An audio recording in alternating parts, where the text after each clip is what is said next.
Hello and welcome to Dark Harry, your home for amazing stories. Today's story is What If Wednesday trained Harry in dark arts and he challenged Dumbledore. Hogwarts shook. Don't forget to like this video if you enjoy it, and subscribe if you haven't already. We post new stories regularly. Let's get started. Chapter 1, The Daughter of Darkness. Harry Potter slammed his bedroom window shut against the sweltering July heat. For weeks back at Privet Drive, and nothing but silence from his friends. No owls. No news. Nothing about Voldemort since watching Cedric die right in front of him. His fingers traced the lightning scar on his forehead. The nightmares hadn't stopped, Cedric's lifeless eyes, Voldemort rising from that cauldron, his parents' echoes from the Priori Incantatem. Each night, Harry woke drenched in sweat, biting his pillow to keep from screaming.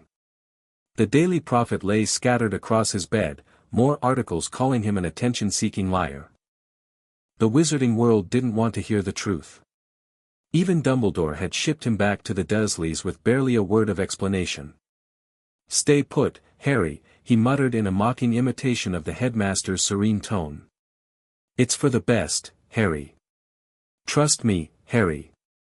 A series of loud thuds from downstairs jolted him from his thoughts. Uncle Vernon was shouting, nothing unusual there, but the response wasn't Aunt Petunia's shrill voice. "I don't care about your television program, sir. I'm here to see Harry Potter." The voice was female, cool and detached, with an American accent. Harry grabbed his wand and crept to his bedroom door, pressing his ear against it.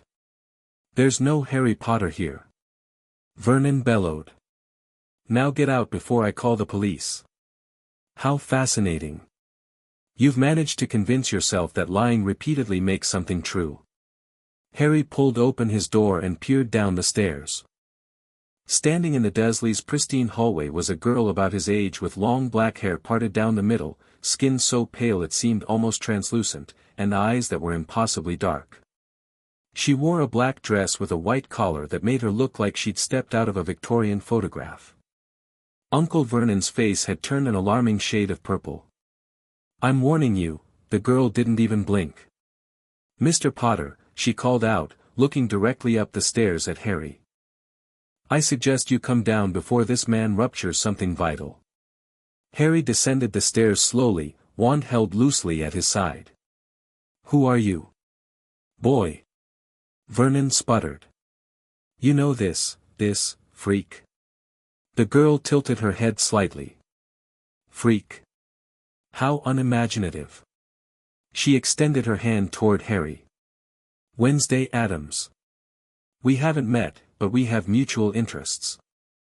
Harry didn't take her hand. "How did you find me?" "What mutual interests?" "Staying alive, for one."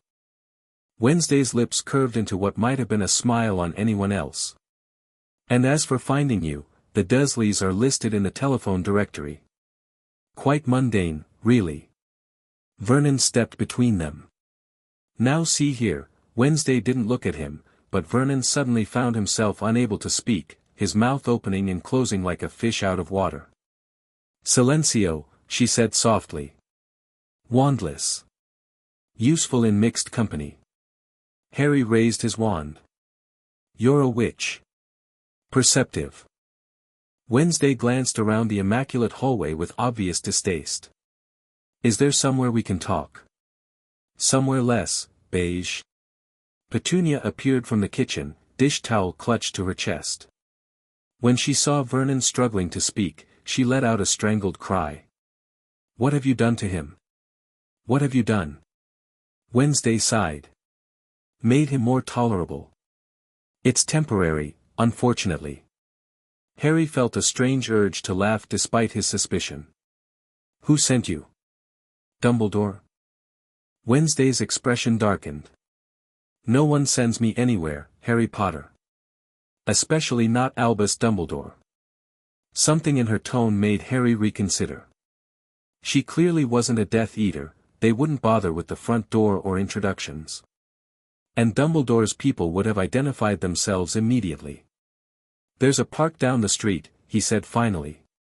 "We can talk there." Harry. Petunia hissed. You can't just watch me, Harry said coldly, still bitter about being left in the dark for weeks. Fix Uncle Vernon before we leave, he told Wednesday. She raised an eyebrow but flicked her fingers. Vernon gasped as his voice returned. You, he bellowed, face contorted with rage. Get out. Both of you. Gladly, Wednesday said, turning toward the door. What a charming family you have, Potter. They walked in silence down Privet Drive, the identical houses with their manicured lawns stretching in mind-numbing repetition. The park was empty in the late afternoon heat, swings swaying gently in the hot breeze. Harry chose a bench partly shaded by an oak tree, sitting with enough distance to draw his wand if needed. You're cautious, Wednesday observed. Good. You'll live longer. What do you want? Harry demanded. And how did you do wandless magic? You're underage. Wednesday reached into a small black handbag and pulled out a thin wooden wand, darker than any Harry had seen before. I'm registered at Durmstrang, not Hogwarts. Different rules. She twirled the wand between her fingers. As for what I want to offer you something no one else will, the truth. Harry scoffed. Everyone claims to have the truth. Everyone lies, Wednesday countered. Dumbledore, the Ministry, the Death Eaters, different lies, same purpose. Control. She leaned forward slightly. Tell me, Harry Potter, has anyone ever explained why Voldemort tried to kill you as a baby? Why he's so fixated on you now? The question hit like a bludgeon to the chest. No one had ever explained it, not really. How do you know about any of this? Harry demanded. And why should I trust you? You shouldn't trust anyone, Wednesday said simply. Not me, not Dumbledore, not even your friends. Trust evidence. Trust patterns. She reached into her bag again and withdrew a small black book. This is your mother's diary from 1979. Read it before deciding whether to hear more. Harry stared at the book, heart pounding. That's impossible. All their things were destroyed at Godric's Hollow. Were they? Wednesday pushed the book toward him. Or did someone collect them first? Harry took the book with trembling hands. The cover was worn black leather with delicate stamped in faded gold at the bottom right corner. He opened to a random page and saw neat, unfamiliar handwriting. October 12, 1979. Dumbledore called us to another order meeting tonight. He's convinced the prophecy refers to either our child or the Longbottoms. I told James the First don't believe in prophecies, but even I can't deny the pattern of attacks. Someone is targeting pregnant witches born to Muggle families. 3 dead in the last month alone. James wants to go into hiding, but I can't help feeling we're missing something. Why would Voldemort target an unborn child? What could possibly threaten him about a baby? Dumbledore knows more than he's saying. The way he looks at my stomach sometimes. Harry closed the book, his throat tight. This could be a forgery. It could be, Wednesday agreed. But what would I gain from that? I don't know. That's the problem. Wednesday nodded. Reasonable. Then let me offer something more concrete. She stood up. Come with me. I can show you how to defend yourself properly, not the watered-down defense curriculum Hogwarts offers. Real magic. The kind Dumbledore doesn't want students to know. Dark magic, you mean, Harry said, but even to his ears it sounded more curious than accusatory. Magic isn't dark or light, Potter. That's a convenient fiction created by those in power to control which spells are acceptable.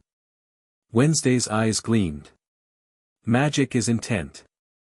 Magic is will. The levitation charm that's taught to first years could kill someone if you dropped them from high enough. Is that dark? The Patronus charm can blind an opponent temporarily. Is that light? Despite himself, Harry was intrigued. After watching Cedric die, after feeling so helpless against Voldemort, the idea of real power was tempting. Why me? Why now? Because Voldemort is back, and Dumbledore is still playing chess with people's lives instead of preparing them.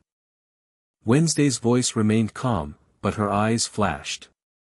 Because you're supposedly the chosen one, yet they've taught you nothing about why. Because my family has a long history of recognizing when magical governments have failed their people. Harry thought of Cedric. Of Sirius spending 12 years in Azkaban without a trial. Of the Ministry's current smear campaign against him.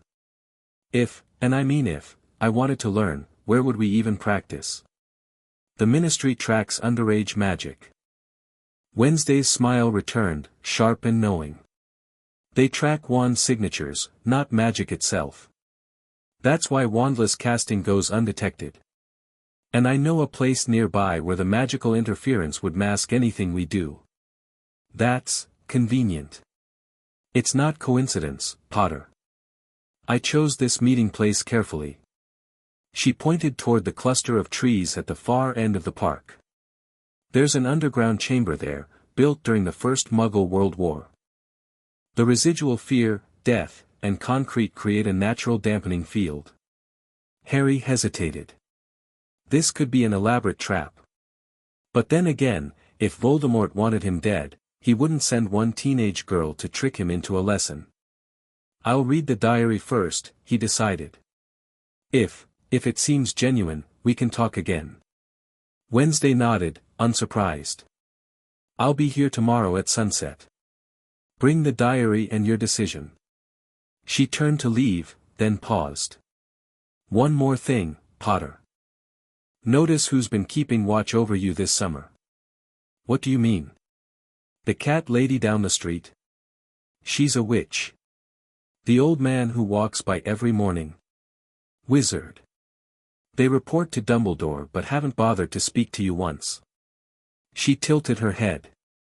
Curious way to treat someone who just witnessed a friend's murder, don't you think? With that, she walked away, leaving Harry clutching his mother's diary and feeling like the ground had shifted beneath his feet. Harry stayed up all night reading.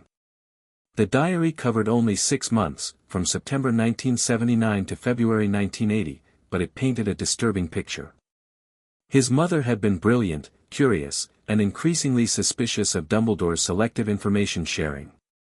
She documented her own research into prophecies and magical protection, writing in code when discussing her most sensitive theories. One passage in particular kept Harry awake until dawn, January 18, 1980. Visited again today. He brought ancient books on sacrificial protection magic, just out of academic interest. Does he think I don't see the pattern? First the prophecy, then the blood magic texts, now this. He's preparing me for something but won't say what. I've started my own research. If what I suspect is true, there are ways to protect a child that don't require what D seems to be suggesting between the lines. Old magic. Magic that doesn't distinguish between dark and light, only between love and its absence. If anything happens to me and James, I've hidden notes at the cottage and the other place. Someone will find them eventually.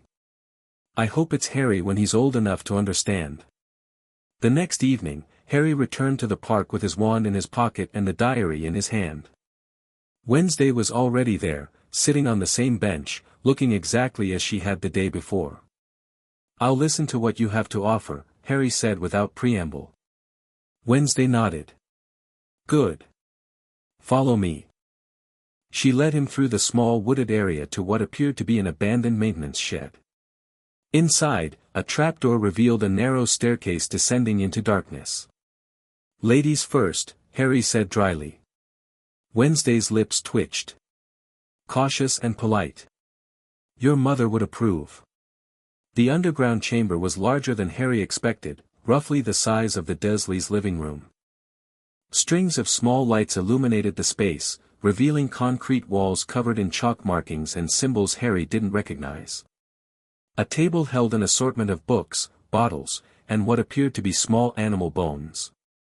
Don't worry, Wednesday said, noticing his expression. The rabbit died of natural causes. I only collect what's freely given. That's reassuring. It's the truth. Wednesday gestured to the center of the room where a circle was drawn on the floor. We'll start with something simple. What's the most advanced defensive spell you know? Expecto Patronum.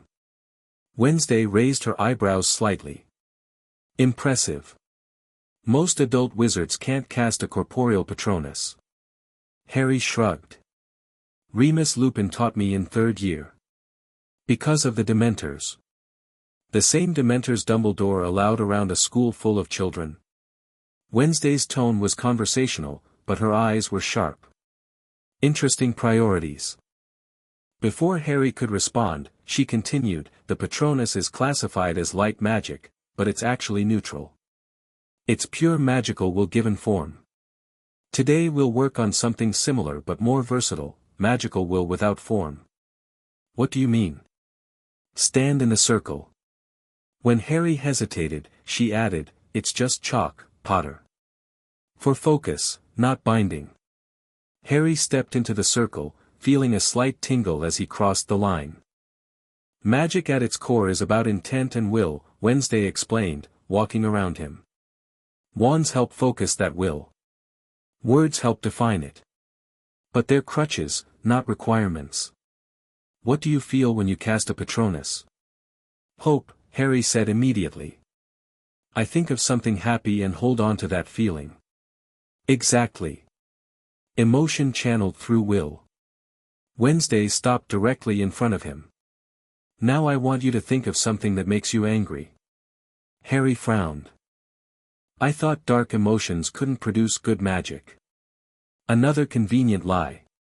Wednesday's expression remained neutral. Anger, properly focused, is incredibly powerful. Think about something that truly angers you. Harry closed his eyes.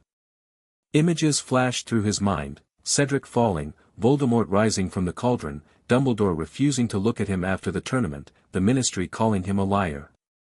I can feel your magic responding, Wednesday said quietly. Now, without your wand, I want you to push that energy outward. Don't try to shape it into a spell. Just push.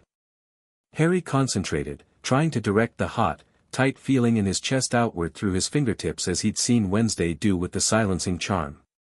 Nothing happened. Again, Wednesday instructed. Don't think about the how. Focus on the why. Why are you angry? Who deserves to feel that anger? Umbridge's simpering face appeared in Harry's mind from the prophet photographs, calling him disturbed and dangerous. The hot feeling intensified, spreading down his arms. That's it, Wednesday encouraged. Now push. Harry thrust his hands forward, and a wave of invisible force shot from his palms, strong enough to ruffle Wednesday's hair though she stood several feet away. Good. For the first time, she seemed genuinely pleased. Again. For the next hour, Wednesday drilled him on focusing his emotions into wandless magical bursts. By the end, Harry could consistently produce enough force to knock over a book from across the room. The trick, Wednesday explained as they took a break, is understanding that magic responds to emotion. The stronger the emotion, the stronger the response. But, she held up a finger, control is essential. Unfocused emotion creates unfocused magic. Dangerous to everyone, including yourself. Harry wiped sweat from his forehead. Is this how you learned? At Durmstrang? Partly. My family has practiced magic for generations outside the constraints of wizarding governments. Wednesday opened one of the books on the table. Durmstrang is less restrictive than Hogwarts, but they still separate magic into acceptable and unacceptable categories. Your family, are they British? American, mostly. With Romanian and other European branches. She glanced up from the book. We tend to attract attention if we stay in one place too long. Harry wasn't sure if she was joking. How did you know my mother? Or about her diary? Wednesday closed the book. I didn't know her personally. My aunt did. They corresponded about experimental charms work. She paused. After your parents died, my aunt visited Godric's Hollow. She collected what she could before the ministry sealed the house. And kept it for 15 years without telling me. Harry couldn't keep the bitterness from his voice. The magical community in America has its own problems. Getting involved in British wizarding affairs, especially those concerning Albus Dumbledore, is complicated. Wednesday's expression softened slightly. But when Voldemort returned, my family decided it was time to contact you directly. How do you even know he's back? The Prophet says. The Prophet is a ministry propaganda tool, Wednesday cut in. We have other sources. Including some within Voldemort's ranks. Harry stared at her. Death Eaters? You're working with Death Eaters. Information flows in multiple directions, Potter. We're not working with them. We're monitoring them. She looked at him steadily. Just as we've been monitoring you. Great, Harry muttered. More people spying on me. Not spying. Assessing. Wednesday returned to the circle. Enough talk. Let's move to something more structured. For the next 2 hours, she taught him to channel his magic into basic wandless shields, not as powerful as a proper protego, but enough to deflect minor jinxes and physical objects. By the time they finished, Harry's arms ached and his head throbbed, but he felt a deep satisfaction he hadn't experienced since learning the Patronus. Not bad for a first session, Wednesday said as they prepared to leave. Tomorrow we'll work on mind magic. Mind magic? You mean like legilimency? That and its defense, occlumency. Essential if you're going to protect yourself from both Voldemort and Dumbledore. Harry frowned. Dumbledore wouldn't read my mind without permission. Wednesday just looked at him. How would you know if he did? The question lingered uncomfortably as they climbed back to the surface. The summer evening was still warm, but the quiet neighborhood felt different somehow, less safe, more surveilled. Same time tomorrow? Wednesday asked. Harry nodded. I still have questions. Naturally. She handed him a small black stone. Keep this with you. If you're in danger, break it. I'll know.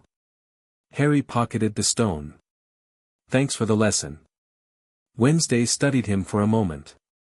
You're welcome, Harry Potter. Sleep well. The next few weeks fell into a pattern.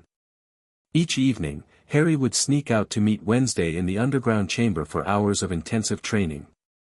She was a demanding teacher, never cruel, but never offering praise unless genuinely earned. Mind magic proved challenging. His first attempts at occlumency were completely ineffective against Wednesday's surprisingly powerful legilimency. Your mind is an open book, she told him after easily sifting through his memories of the Triwizard Tournament. You need to build walls. I'm trying, Harry said through gritted teeth, head pounding from her latest intrusion. No, you're resisting. Different approach. Wednesday sat cross-legged on the floor. Close your eyes. Imagine your mind as a physical space. What does it look like? Harry frowned in concentration. I don't know. Hogwarts, maybe. Too complex to start with. Something smaller. More contained. After a moment, Harry said, the cupboard under the stairs. Where I lived until I was 11. Something flickered across Wednesday's usually impassive face, surprise, perhaps, or anger. That will work. Visualize it in detail. The walls, the ceiling, the contents. Harry pictured the cramped space with its sagging cot, the shelves of broken toys, the spiders in the corners. Now, Wednesday continued, imagine your memories as objects in that space. Important memories are visible. Less important ones are in drawers or boxes. Harry concentrated, organizing the cluttered space in his mind. When someone attempts to enter your mind, you'll feel pressure. Instead of fighting it directly, redirect them to the memories you want them to see. The unimportant ones. The ones that don't matter. They practiced for hours, Wednesday repeatedly pushing into his mind while Harry struggled to control what she saw. By the end of the week, he could consistently hide his training sessions with her, showing her only memories of mundane days at the Dursleys instead. Better, she acknowledged. Not perfect, but better. Voldemort's legilimency is more brutal than mine. Dumbledore's is more subtle. You need to be prepared for both.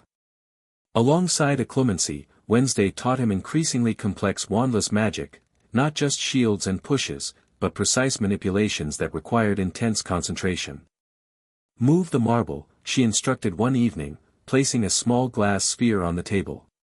Don't push it. Lift it. Harry focused on the marble, trying to wrap his magic around it. After several frustrating attempts, it wobbled slightly. Intent, Potter. The marble wants to move. You're just helping it. Harry narrowed his eyes. The marble rose shakily into the air, hovering for 3 seconds before dropping back to the table. Wednesday nodded. Again. By August, Harry could move multiple objects simultaneously without his wand, hold a basic shield for several minutes, and keep Wednesday out of his protected memories most of the time. You're progressing faster than expected, she told him as they sat reviewing a particularly old text on magical theory. Most wizards never develop this level of wandless control. Harry shrugged. I have a good teacher. You have motivation, Wednesday corrected. The best catalyst for magical development. The book they were studying was unlike anything in the Hogwarts library, a treatise on magic's fundamental nature that challenged everything Harry had been taught. Magic exists on a spectrum, Wednesday explained, pointing to a complex diagram. Not light to dark, but ordered to chaotic. Predictable to unpredictable. The Ministry classifies unpredictable magic as dark, because it's harder to control and regulate. Like the killing curse, Harry said. Exactly.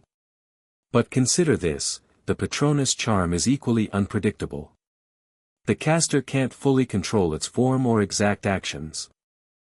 By the theoretical framework the Ministry uses to classify dark magic, the Patronus should be illegal. Harry frowned.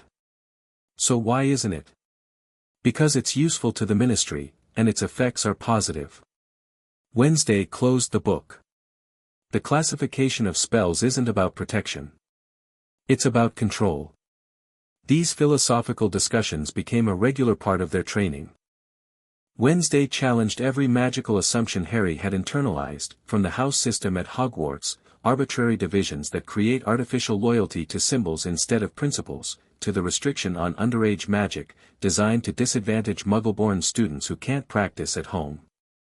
As much as Harry found himself agreeing with her assessments, something still bothered him.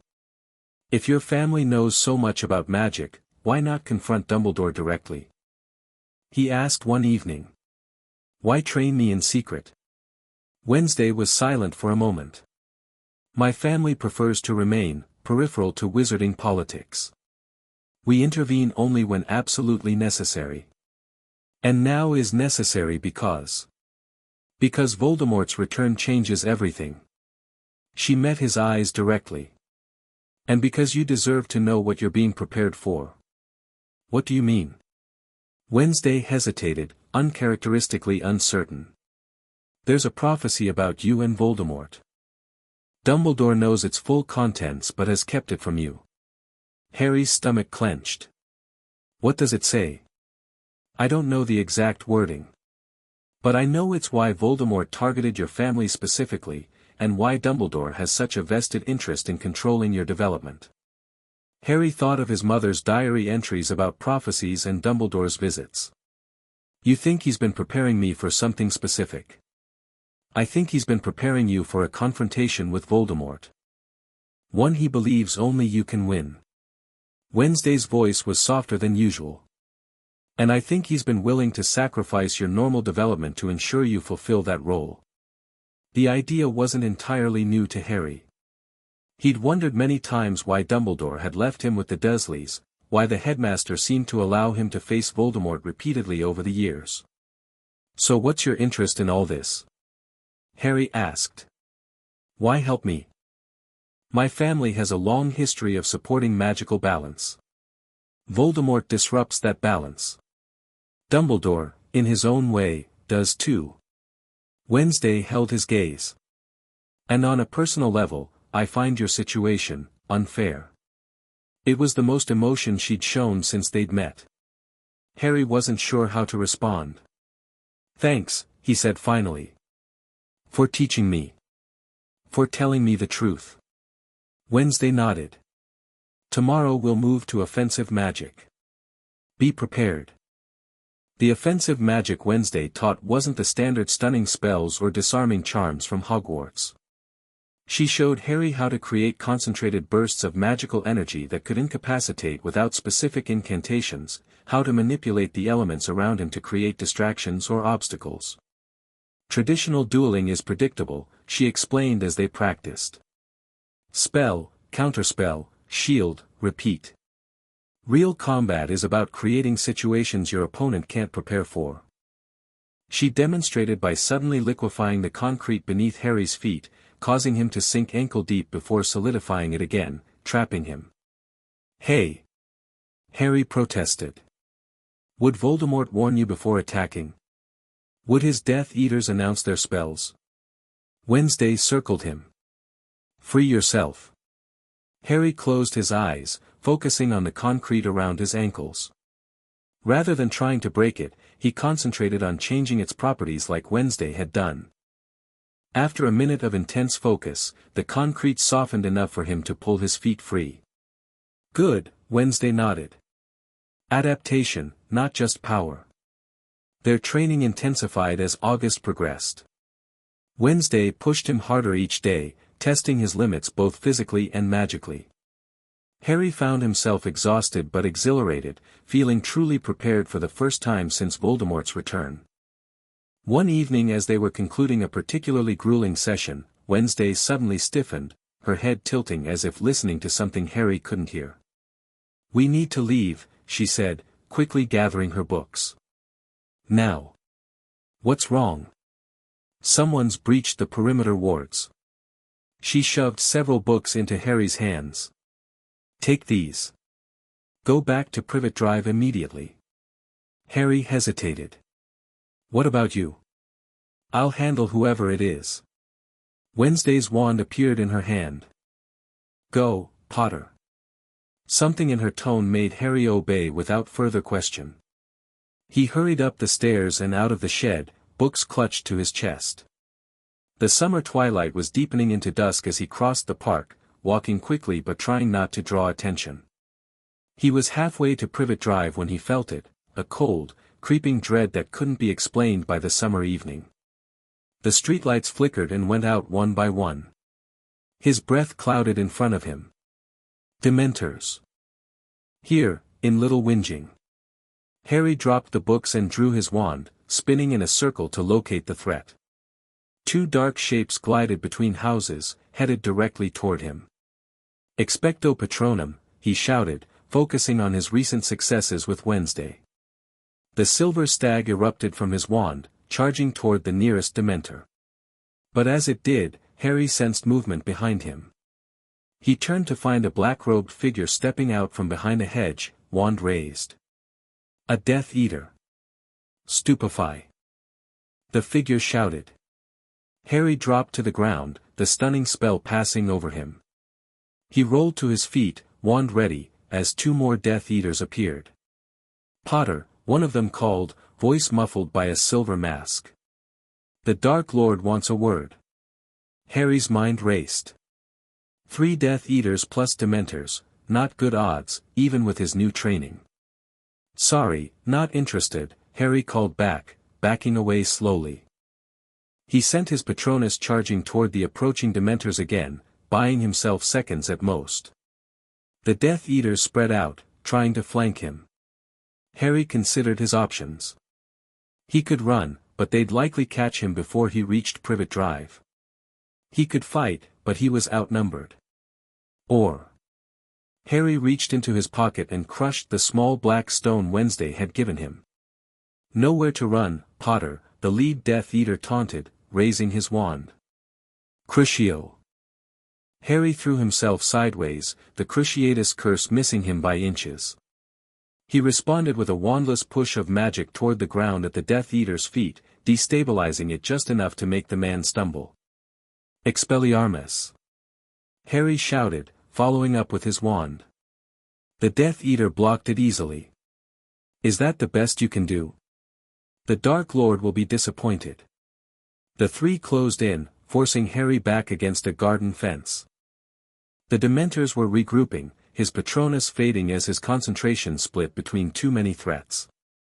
Incarcerus, one Death Eater cast. Crucio, another shouted simultaneously. Harry managed to shield against the ropes but had to dive to avoid the Cruciatus, landing hard on his side. His glasses went flying, the world turning blurry. Enough playing, the lead Death Eater growled. Avada! A sudden shadow passed over them, and something hit the Death Eater with enough force to send him flying backward into a hedge. The other two spun, wands raised, as a dark figure dropped from above. Wednesday. She moved with unnatural speed, her wand a blur as she cast spells Harry had never heard before. One Death Eater collapsed, clutching his throat and making horrible gasping sounds. The other managed to cast a shield, but Wednesday simply stepped through it as if it weren't there. Impossible, the Death Eater gasped, backing away. No, Wednesday said calmly. Just forgotten magic. She flicked her wrist, and the man's wand arm twisted at an impossible angle. His scream was cut short as she made another gesture, and he dropped to the ground unconscious. The Dementors glided closer. Wednesday turned toward them, raising her hand. Expecto mortem, she intoned. Instead of the silver light of a Patronus, darkness poured from her palm, deeper than the surrounding night, absorbing what little light remained. The Dementors actually hesitated, then began to retreat. Harry, Wednesday called, not taking her eyes off the Dementors. Your glasses. Harry scrambled to find them, shoving them back onto his face as his vision cleared. Wednesday stood with one hand extended toward the retreating Dementors, the other holding her wand on the unconscious Death Eaters. What was that spell? Harry asked, moving to her side. Not a spell. An anti-Patronus. Wednesday lowered her hand as the Dementors disappeared into the distance. Dementors feed on happiness. That feeds on whatever passes for their contentment. Harry stared at the unconscious Death Eaters. We should call the Aurors. They'll be here soon enough. The Ministry monitors magic in Muggle areas, remember? Wednesday knelt beside the closest Death Eater and removed his mask. Harry didn't recognize the face. They came for me specifically, Harry said. How did they find me? Dumbledore's protection has limits. Wednesday stood. We need to leave before. A series of loud cracks interrupted her as multiple figures operated into the street around them. Harry raised his wand, but Wednesday put a hand on his arm. Order members, she said quietly. Not Death Eaters. Mad-Eye Moody, Remus Lupin, and a pink-haired witch Harry didn't recognize approached cautiously, wands drawn. Potter, Moody growled. What in Merlin's name happened here? Before Harry could answer, Lupin spotted Wednesday. His face went pale. You, he said. You're an Adams. Wednesday inclined her head slightly. Mr. Lupin. You're looking well for someone with your condition. Moody's magical eye swiveled to focus on her. What's an Adams doing in Surrey? And with Potter? Preventing his abduction, Wednesday replied coolly. You're welcome. The pink-haired witch kept her wand trained on Wednesday. 3 Death Eaters and Dementors, Moody. How'd they get past the wards? Question for Dumbledore, Moody muttered. Potter, step away from the girl. Harry didn't move. She just saved my life. We don't know what her family wants with you, Lupin said gently. The Addams family has a reputation. For what? Harry demanded. Unpredictability, Wednesday supplied. Independence from magical governance.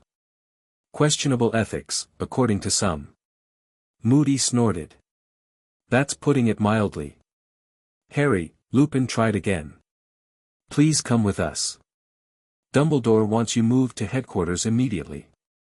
Oh, now Dumbledore wants to see me. Harry couldn't keep the bitterness from his voice. After ignoring me all summer. After leaving me here with no information about Voldemort. The pink-haired witch winced at the name. Moody's eye narrowed. We've been guarding you, he began. From a distance, Harry cut in. Fat lot of good that did tonight. Wednesday placed a hand on his shoulder. Harry has been studying with me. Learning to defend himself properly. Something you've all neglected. What kind of magic have you been teaching him? Lupin asked sharply. The effective kind. Wednesday held his gaze until Lupin looked away.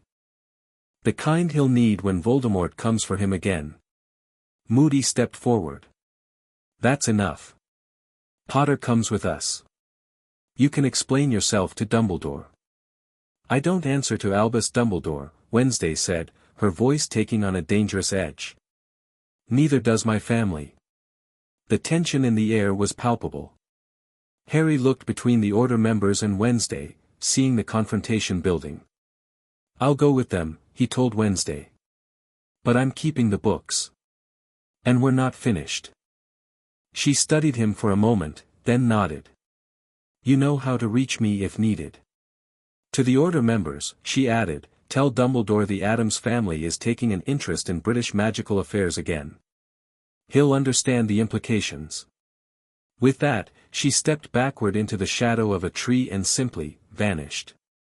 Bloody hell, the pink-haired witch muttered.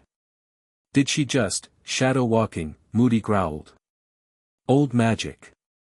Dark magic, some would say. Harry bent to collect the books Wednesday had given him. Not dark, he corrected. Just forgotten. Lupin gave him a searching look. Harry, what exactly has she been teaching you? Harry straightened, meeting his former professor's concerned gaze. The truth. The Order headquarters at Grimmauld Place was exactly as gloomy as Sirius had described in his letters. Harry was reunited with Ron and Hermione, who bombarded him with questions about the Death Eater attack. He gave them an edited version of events, omitting most of his training with Wednesday. Later that night, after everyone else had gone to bed, Sirius found Harry in the library, reading one of Wednesday's books by Wandlight. Can't sleep, his godfather asked, dropping into an armchair opposite him. Harry shrugged.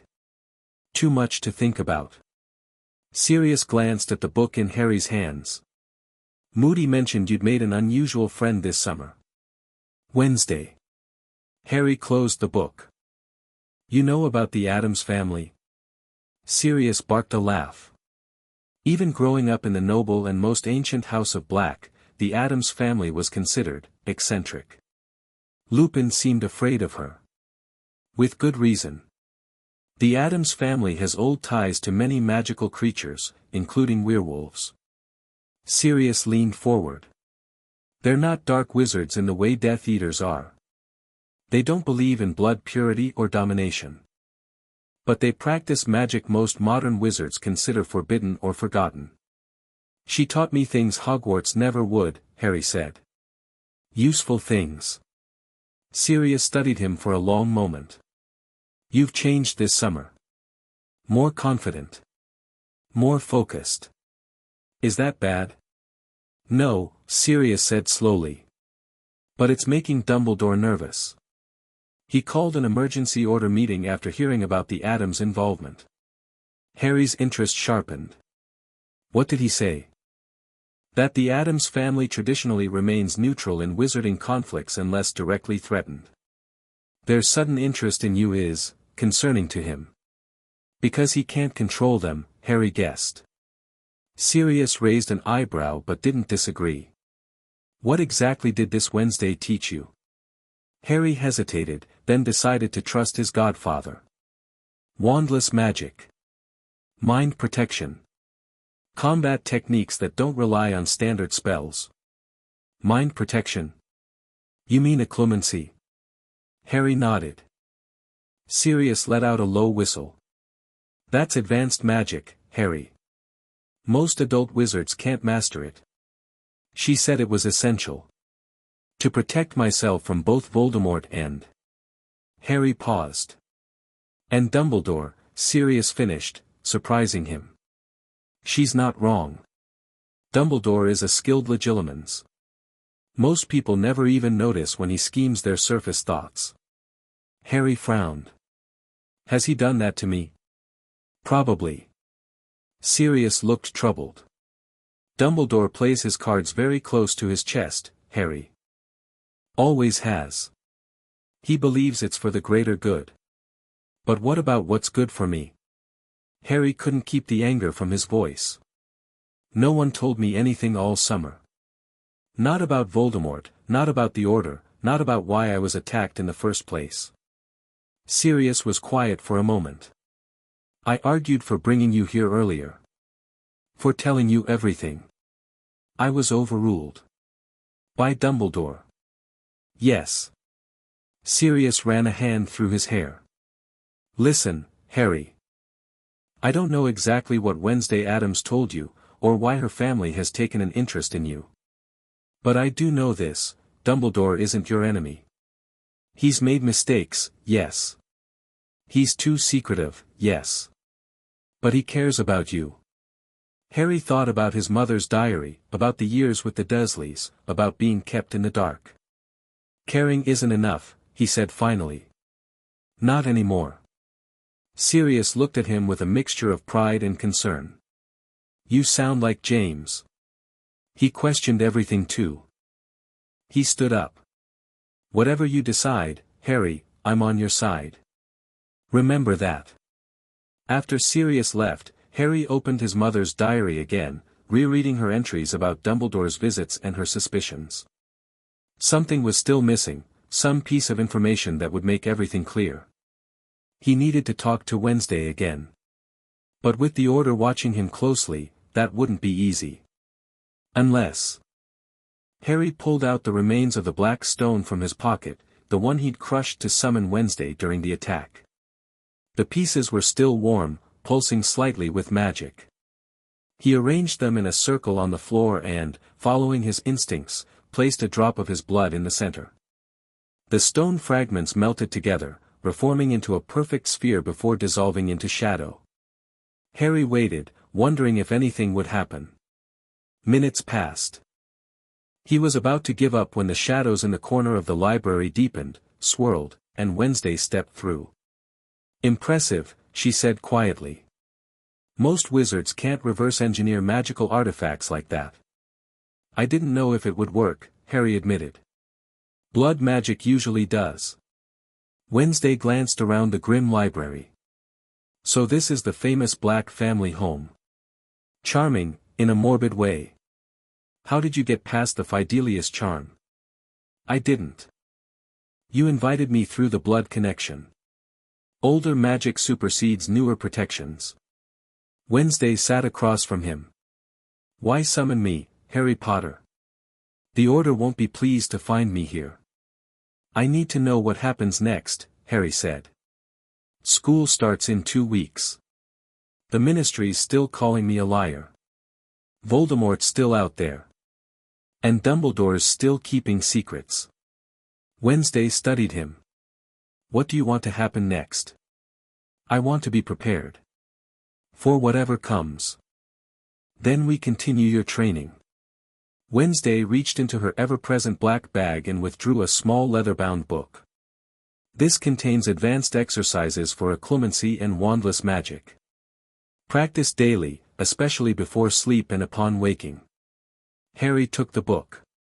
What about when I'm at Hogwarts? Hogwarts has many secrets.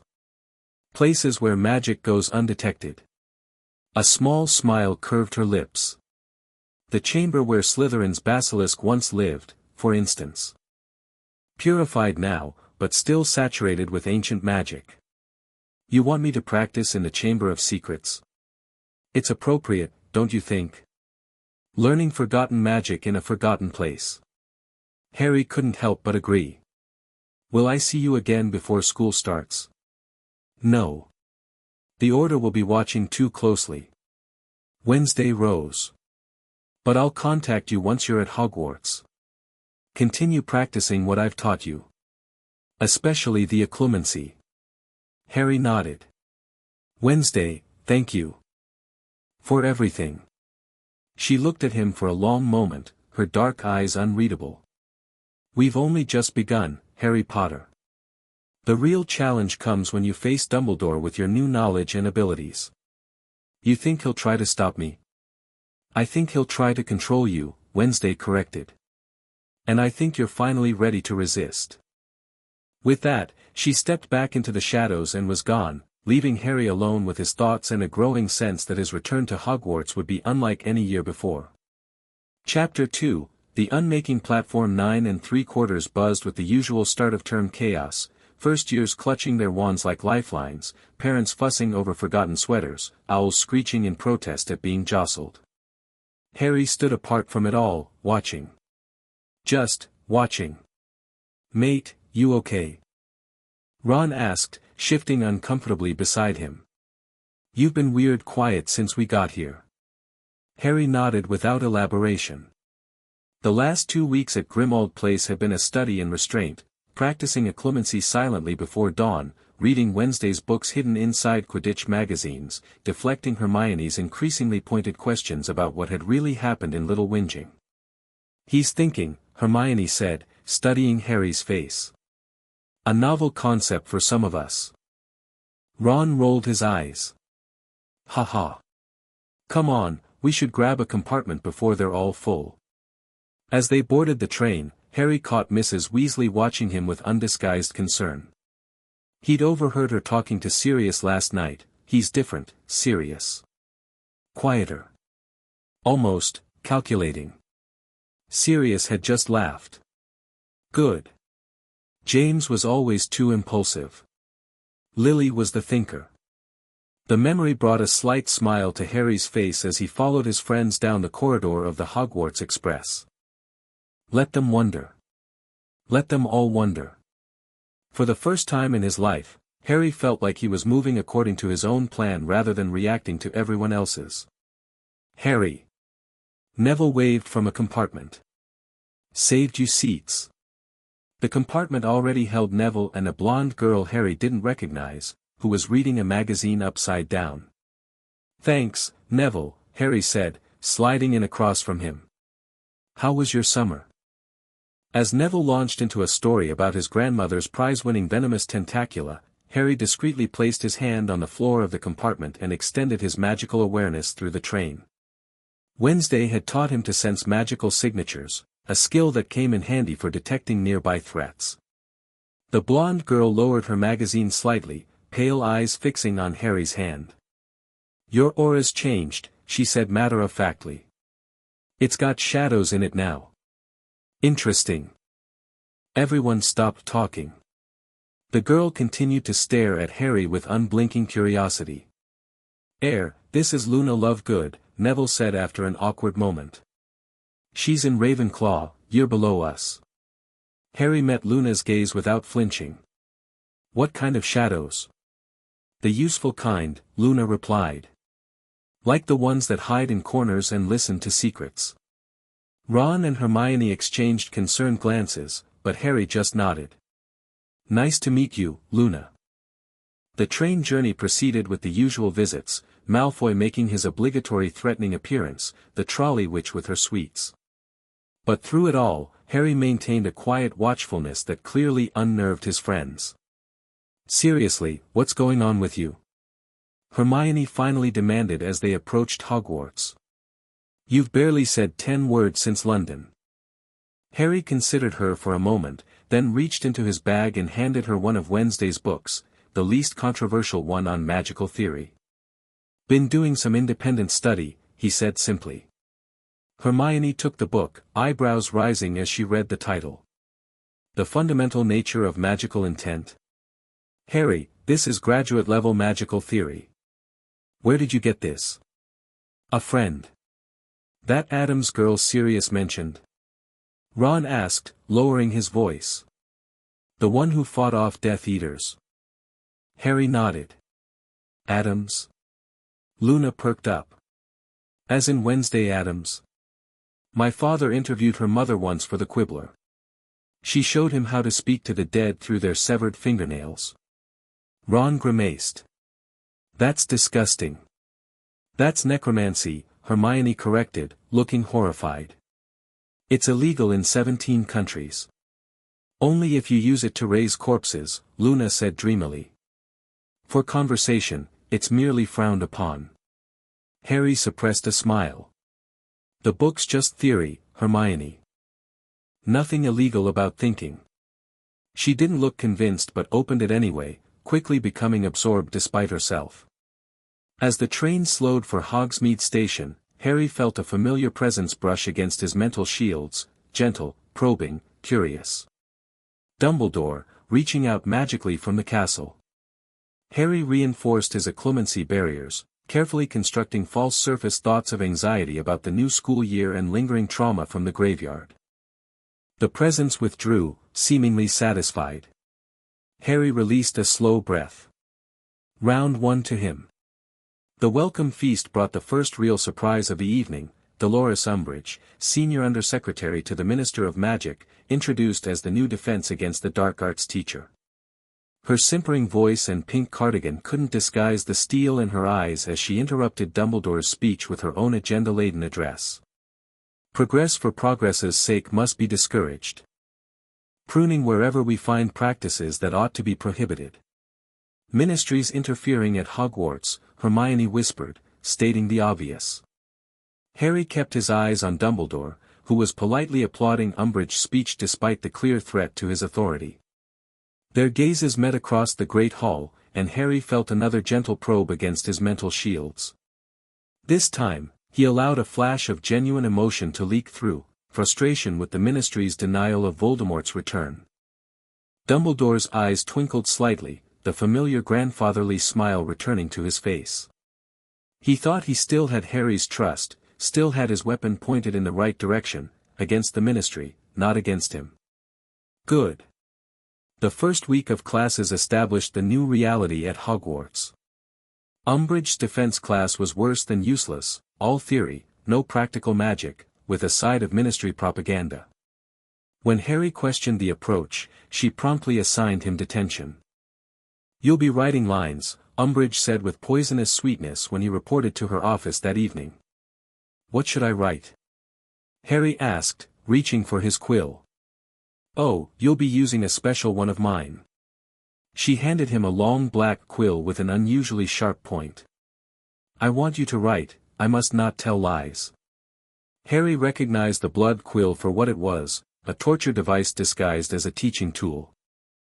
Wednesday had shown him illustrations of similar artifacts in one of her books on magical punishment through the ages. Interesting choice, he said calmly, examining the quill. Blood quills were banned by the International Confederation of Wizards in 1879.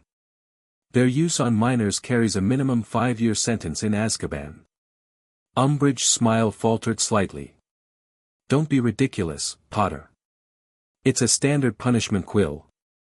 Then you won't mind if I bring Professor McGonagall in to verify that? Harry stood up. Or perhaps we should call Madame Bones from the DMLE directly. I understand she's quite thorough in investigating allegations of child abuse. The pink-clad woman's face tightened with fury. Sit down, Potter. Now. I think we both know that's not happening, Harry replied, his voice steady. Here's what will happen instead. You're going to cancel this detention and any future ones. You're going to return to teaching your useless curriculum without singling me out. And if you ever, try to physically harm me or any other student at this school, I will make sure everyone from the Daily Prophet to the ICW knows exactly what kind of person the Ministry sent to Hogwarts. Umbridge's eyes bulged. How dare you threaten me? I am the Senior Undersecretary, and I'm the boy who lived, Harry cut in coldly. The boy you've been calling unstable and attention-seeking all summer. Imagine the attention I could bring to this situation if I wanted to. They stared at each other in tense silence before Umbridge finally spoke, her voice trembling with suppressed rage. "Get out of my office, Potter. Detention cancelled." Harry placed the blood quill carefully on her desk. "Have a good evening, Professor." He walked out without looking back, heart pounding despite his outward calm. Once safely around the corner, he leaned against the wall and took several deep breaths. Standing up to Umbridge had been necessary but dangerous. She wouldn't forgive the humiliation easily. But as Wednesday had taught him, sometimes the best defense was a decisive first strike. Harry didn't tell Ron and Hermione about the confrontation with Umbridge. Instead, he focused on implementing the next phase of his plan, finding a secure place to continue his magical training. The Chamber of Secrets was the obvious choice, but Harry wanted to scout it properly before committing. On Saturday morning, he slipped away to the second-floor girls' bathroom while everyone else was at breakfast. "Hello, Harry Potter," Myrtle greeted him, floating out of her stall. "Come to visit little old me?" "Morning, Myrtle," Harry said with genuine warmth. "Actually, I was hoping to check on the chamber. Make sure nothing dangerous is still lurking down there." Myrtle preened at his attention. "Oh, going back to the scene of your heroics? I haven't seen anyone go down there since you killed the big snake. Has Dumbledore ever gone down?" Harry asked casually. "The headmaster?" "No." Myrtle floated closer. "He tried, you know. After you were all gone. But the entrance wouldn't open for him.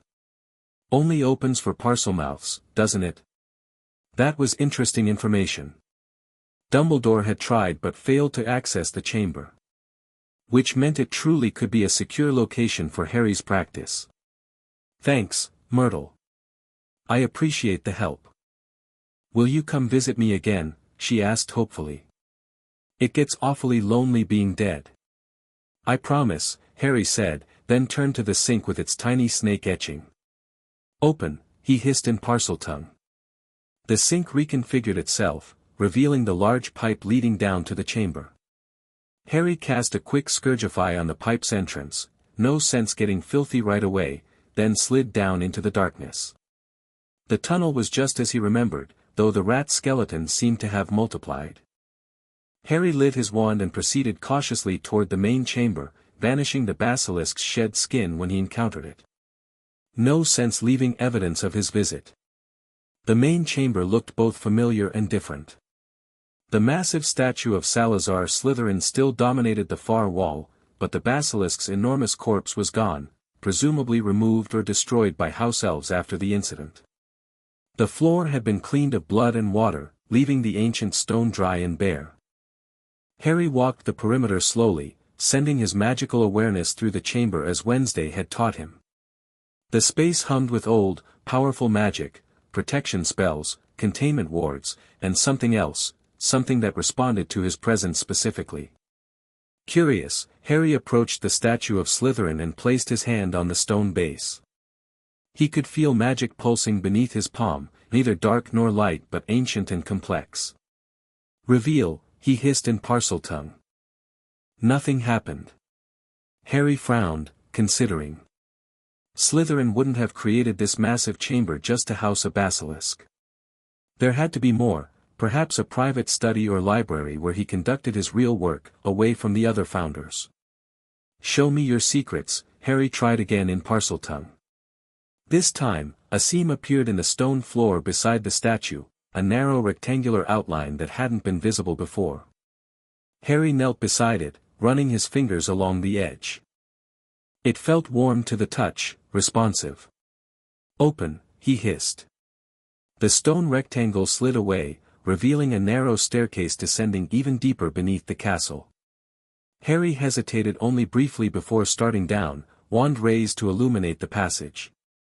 The stairs wound downward for what felt like several minutes before opening into a surprisingly cozy circular room lined with bookshelves. A large desk occupied the center, its surface clear except for a shallow stone basin that Harry recognized as a pensieve. Several comfortable-looking chairs were arranged near a cold fireplace, and magical lamps flared to life as Harry entered, casting warm light throughout the space. Slytherin's private study. Harry approached the bookshelves with reverence. The volumes were ancient, their bindings made of materials he couldn't identify, titles written in languages he didn't recognize. Yet somehow, when he focused on them, the meaning became clear in his mind, parcel magic translations activating automatically. Secrets of the Serpent Lords, he read from one spine. Blood rites of the ancient houses. Communing beyond the veil. Knowledge Dumbledore would never allow in the Hogwarts library. Knowledge that would have most of these books classified as dark arts by the Ministry. Harry pulled Parcel Magic, the Forgotten Art, from the shelf and opened it carefully. The pages were thin but surprisingly well preserved, covered in text that shifted between indecipherable symbols and perfect English as his Parseltongue ability interpreted it. The speaker's gift extends beyond mere communication with serpents, the introduction read. It enables the wielder to access magic in its purest form, intent made manifest through the primal language of will. What other wizards achieve through wand movements and incantations, the Parselmouth may accomplish through focused intent alone, spoken in the tongue that magic itself recognizes. Harry sat at the desk, utterly absorbed. This explained why Voldemort was so powerful despite his madness. Parseltongue wasn't just for talking to snakes, it was a direct conduit to raw magical power. Hours passed as Harry read, taking notes and occasionally practicing the simpler techniques described.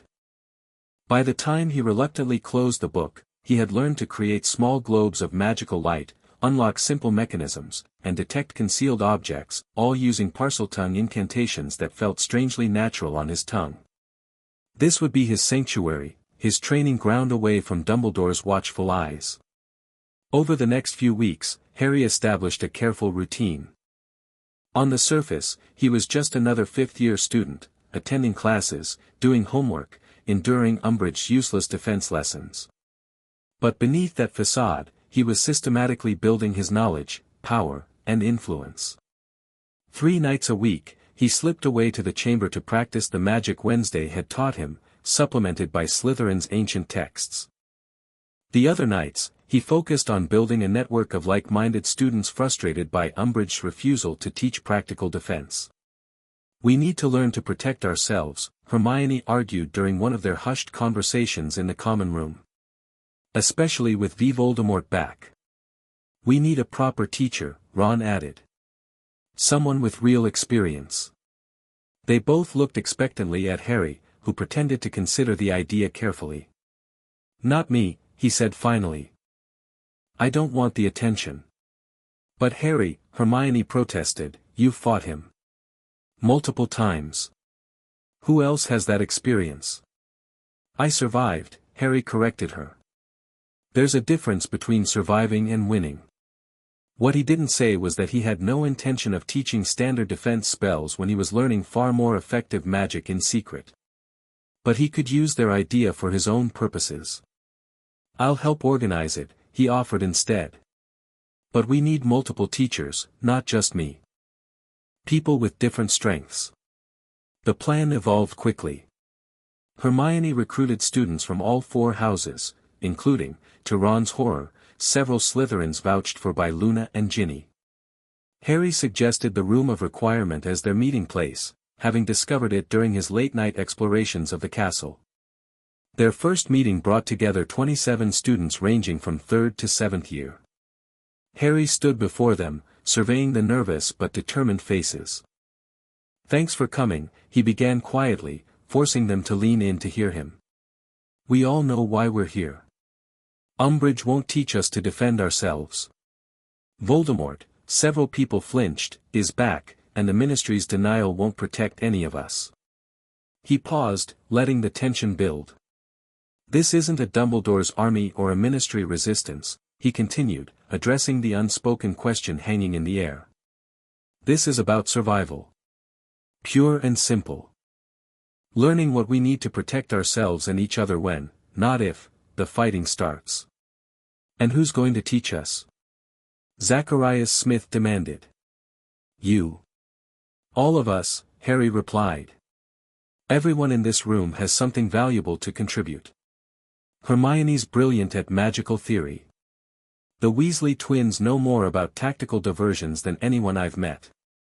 Neville's got the strongest shield charm in our year. People looked surprised at that last part, including Neville himself. We teach each other, Harry concluded. We practice together. We protect each other. It wasn't the inspirational speech they'd expected from the boy who lived. No grand declarations about good versus evil. No promises of victory. Just a calm assessment of their situation and a practical solution. To his surprise, they seemed more galvanized by this approach than any rousing call to arms could have achieved. What do we call ourselves? Dennis Creevey asked eagerly. Nothing, Harry said firmly. No name, no badges, no sign-up sheets that could incriminate anyone.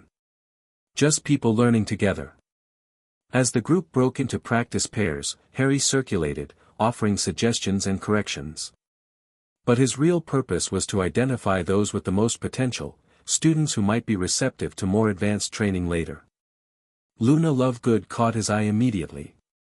Despite her dreamy demeanor, her spell work was precise and creative. Neville, as Harry had noted, possessed raw power that his lack of confidence usually masked. And Blaise Zabini, one of the few Slytherins present, demonstrated a sophisticated understanding of magical theory that rivaled Hermione's.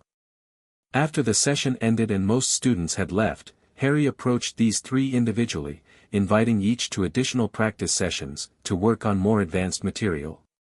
All three accepted with varying degrees of surprise and curiosity. His core group was forming. Dumbledore continued to avoid Harry in the Great Hall and corridors, never making eye contact, never stopping to chat as he had in previous years. But Harry could feel the headmaster's magical attention on him regularly, distant probes testing his mental shields, monitoring spells checking his movements through the castle. Harry carefully maintained his facade, the traumatized but recovering student, still loyal to Dumbledore but increasingly frustrated by his absence. He allowed strategic glimpses through his occlumency shields, flashes of nightmares about Cedric, worry about his friend's safety, determination to prepare for Voldemort's inevitable attacks. All true, as far as they went. The best deception always contained elements of truth. The first direct confrontation came in late October, when Harry was summoned to the headmaster's office after curfew. He arrived to find Dumbledore seated behind his desk, looking grave but grandfatherly as always. "Ah, Harry. Thank you for coming. Lemon drop?" "No thank you, sir," Harry replied politely, taking the offered seat across from Dumbledore. "How are you finding your 5th year so far?" Dumbledore asked, his tone conversational though his eyes were sharp behind the half-moon spectacles. "Educational," Harry answered truthfully. "Though not always in the ways intended." A slight smile crossed Dumbledore's face. "Indeed. Professor Umbridge has a rather unique teaching philosophy." "Is that why you called me here, sir? To discuss Umbridge?" "Partially." Dumbledore steepled his fingers. "I've heard rumors of a student defense group forming. Quite ingenious, given the circumstances." Harry maintained his neutral expression. "Students helping each other with homework isn't against school rules, last I checked." "No, it isn't," Dumbledore agreed mildly. "Though I would caution against any activities that might provoke the Ministry unnecessarily. Professor Umbridge is looking for excuses to exert more control over Hogwarts." "We're just studying, sir," Harry said with perfect innocence. "Nothing provocative about that." Dumbledore's eyes twinkled slightly. "Of course. But that's not the only reason I asked you here tonight, Harry. Professor Snape has expressed some concerns about your psychological well-being following the events of last June." Harry raised an eyebrow. "Snape's concerned about my mental health? That's a first." "Professor Snape," Dumbledore corrected gently. "And yes, he's noticed changes in your behavior this term. More withdrawn, more controlled. Less." He paused, searching for the word. "Gryffindorish?" Harry suggested. "Precisely." Dumbledore smiled, but it didn't reach his eyes. He's also mentioned your significantly improved potions work this term. Harry had indeed been applying his new understanding of magical theory to potions, approaching the subject as an extension of wandless magic rather than a separate discipline. The results had been impressive enough that even Snape had been unable to find fault with his brews. I studied over the summer, Harry said simply. With Ms. Adams, I understand. Dumbledore's tone remained pleasant, but Harry felt a more forceful probe against his mental shields. An unusual choice of tutor. Harry allowed a carefully constructed memory to surface, Wednesday explaining basic magical theory, nothing controversial or alarming. She explained things clearly, Harry replied with a shrug. Made connections Hogwarts teachers never bothered with. Dumbledore's probe retreated, apparently satisfied with what it found. The Addams family has a complex relationship with the mainstream wizarding world, Harry. Their magical practices are often unorthodox. So I've heard. But effective. Indeed. Though effectiveness isn't the only measure of magic worth considering. Dumbledore leaned forward slightly. There are branches of magic that damage the soul, Harry. Magic that changes the caster in fundamental ways. Like Horcruxes? Harry asked innocently. Dumbledore went very still. Where did you hear that term? I've been having dreams, Harry said, allowing genuine distress to color his voice. Since Voldemort's return. I see things, hear things. That word kept coming up, but I couldn't find it in the library. It was a calculated risk. Harry had actually discovered the term in one of Slytherin's books, which had referenced Horcruxes as the ultimate perversion of soul magic without explaining the specifics. But linking it to his connection with Voldemort might prompt Dumbledore to reveal more. The headmaster's expression grew troubled. These dreams, they're coming from Voldemort himself? I think so. Harry rubbed his scar, which conveniently chose that moment to prickle. Sometimes it's like I'm seeing through his eyes. Dumbledore rose abruptly and began pacing. This is concerning, Harry. Very concerning. I had hoped, but no, it seems the connection between you and Voldemort is stronger than I anticipated. What does it mean, sir? Harry asked, playing the role of the confused student seeking guidance. What's a Horcrux? Dumbledore stopped pacing and fixed Harry with an intense gaze. It is the darkest of magical objects, Harry. A container for a piece of a wizard's soul, torn away through the supreme act of evil, murder. Voldemort made one of these? Harry asked, feigning horror while mentally filing away the confirmation. That is my belief, yes. Dumbledore resumed his seat. Harry, these dreams are dangerous. Voldemort may become aware of the connection between you, may attempt to use it against you. How do I stop them? Occlumency, the magical defense of the mind against external penetration. Dumbledore looked thoughtful. It's a complex branch of magic, but given the circumstances, I believe you should begin learning it immediately. Harry widened his eyes slightly. Is that something you could teach me, sir? It was the perfect trap. Either Dumbledore would agree to teach Harry personally, giving him regular access to the headmaster, or he would delegate the task, revealing his continuing reluctance to spend time with Harry. Dumbledore hesitated visibly. My relationship with Voldemort is complicated, Harry. If he were to realize I was teaching you occlumency, he might work even harder to access your mind. I believe Professor Snape would be a more appropriate instructor. Snape? Harry couldn't keep the genuine dismay from his voice. He hates me. Professor Snape is an accomplished occlumens, Harry. One of the best. And while your personal relationship is strained, he is committed to the fight against Voldemort. The pieces fell into place in Harry's mind. Dumbledore wanted Snape to teach him occlumency because it would almost certainly fail.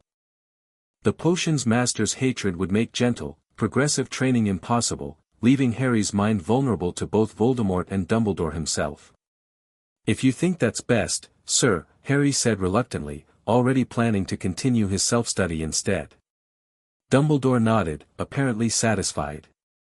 Your lessons will begin after the Christmas holidays. In the meantime, try to clear your mind before sleeping, it may help reduce the dreams.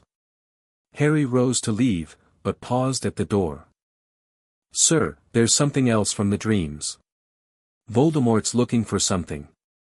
Something he didn't have before. He thinks it's in the Department of Mysteries. This was another calculated reveal.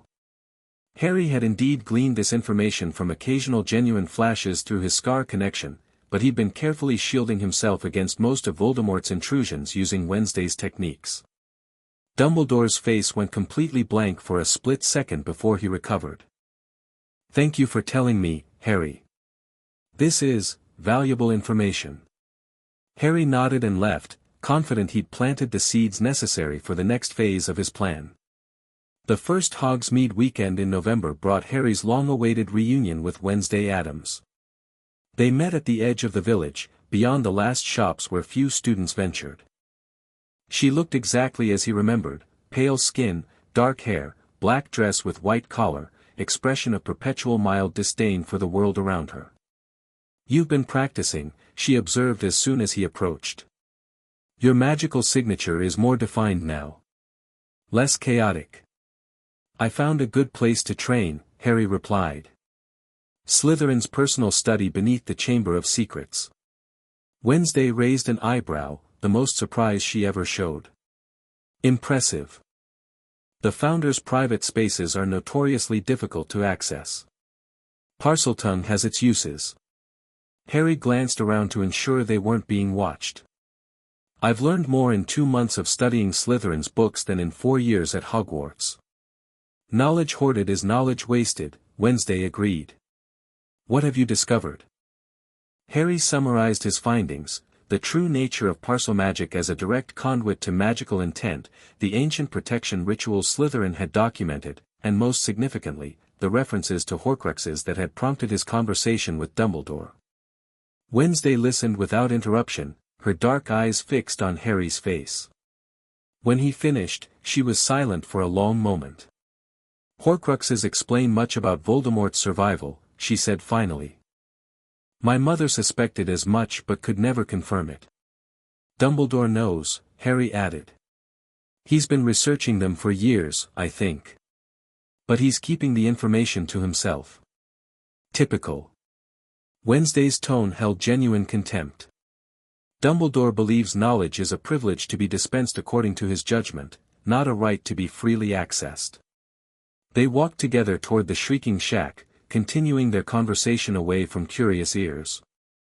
I've started training others, Harry told her. Not everything you taught me, but enough to give them a fighting chance when Voldemort makes his move. And Dumbledore? Still avoiding direct contact while keeping tabs on me magically.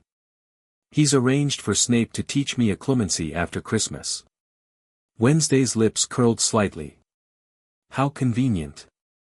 Your mental defenses would crumble under Snape's antagonistic approach, leaving you vulnerable to both Voldemort and Dumbledore himself. My thoughts exactly, Harry agreed. I'm going to pretend to try while actually strengthening my shields independently. Good. Wednesday stopped walking and turned to face him directly. But you need to accelerate your timeline, Harry. The Ministry won't remain in denial forever. Once Voldemort reveals himself publicly, Dumbledore will move to position you as his weapon. What exactly does he want from me? Harry asked the question that had been haunting him for months. Wednesday's expression grew solemn. I believe he expects you to die. The words hung in the cold November air. Harry had suspected as much, but hearing it stated so bluntly sent a chill through him that had nothing to do with the weather. Because of the prophecy? Partially. But there's something more. Wednesday reached into her ever-present black bag and withdrew a small silver vial. This is a memory from my aunt's encounter with your mother shortly before her death. I think you need to see it. Harry took the vial, turning it in his hands. I'll need a pensieve. Slytherin's study doesn't have one. It does, actually, Harry realized. I haven't tried using it yet.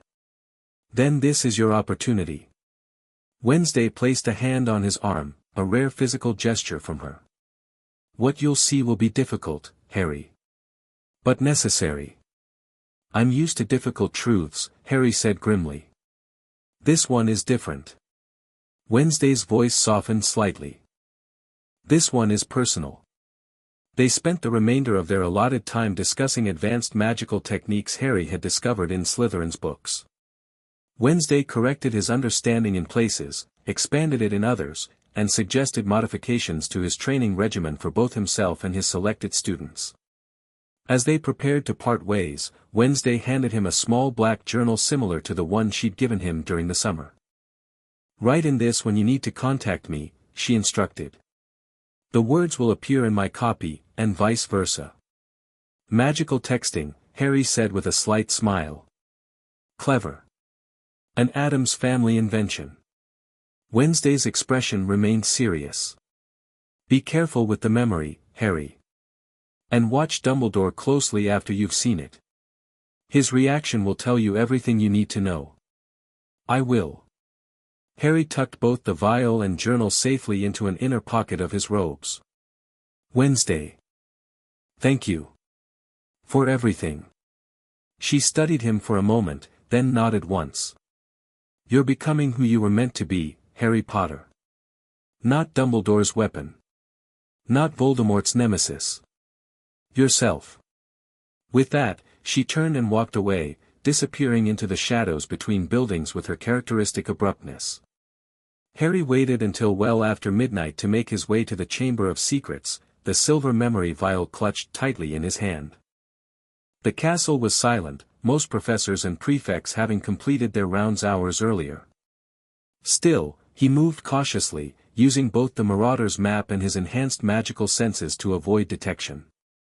Filch was patrolling the third floor, Snape was in his private lab in the dungeons, and Dumbledore appeared to be pacing in his office, all safely away from Harry's route.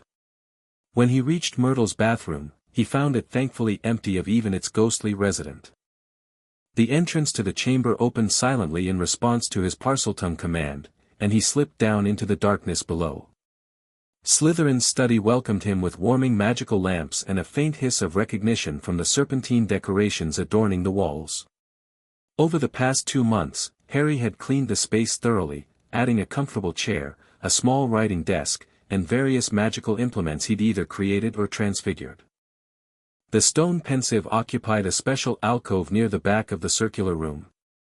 Harry had examined it previously but never used it, unsure of its properties or potential safeguards.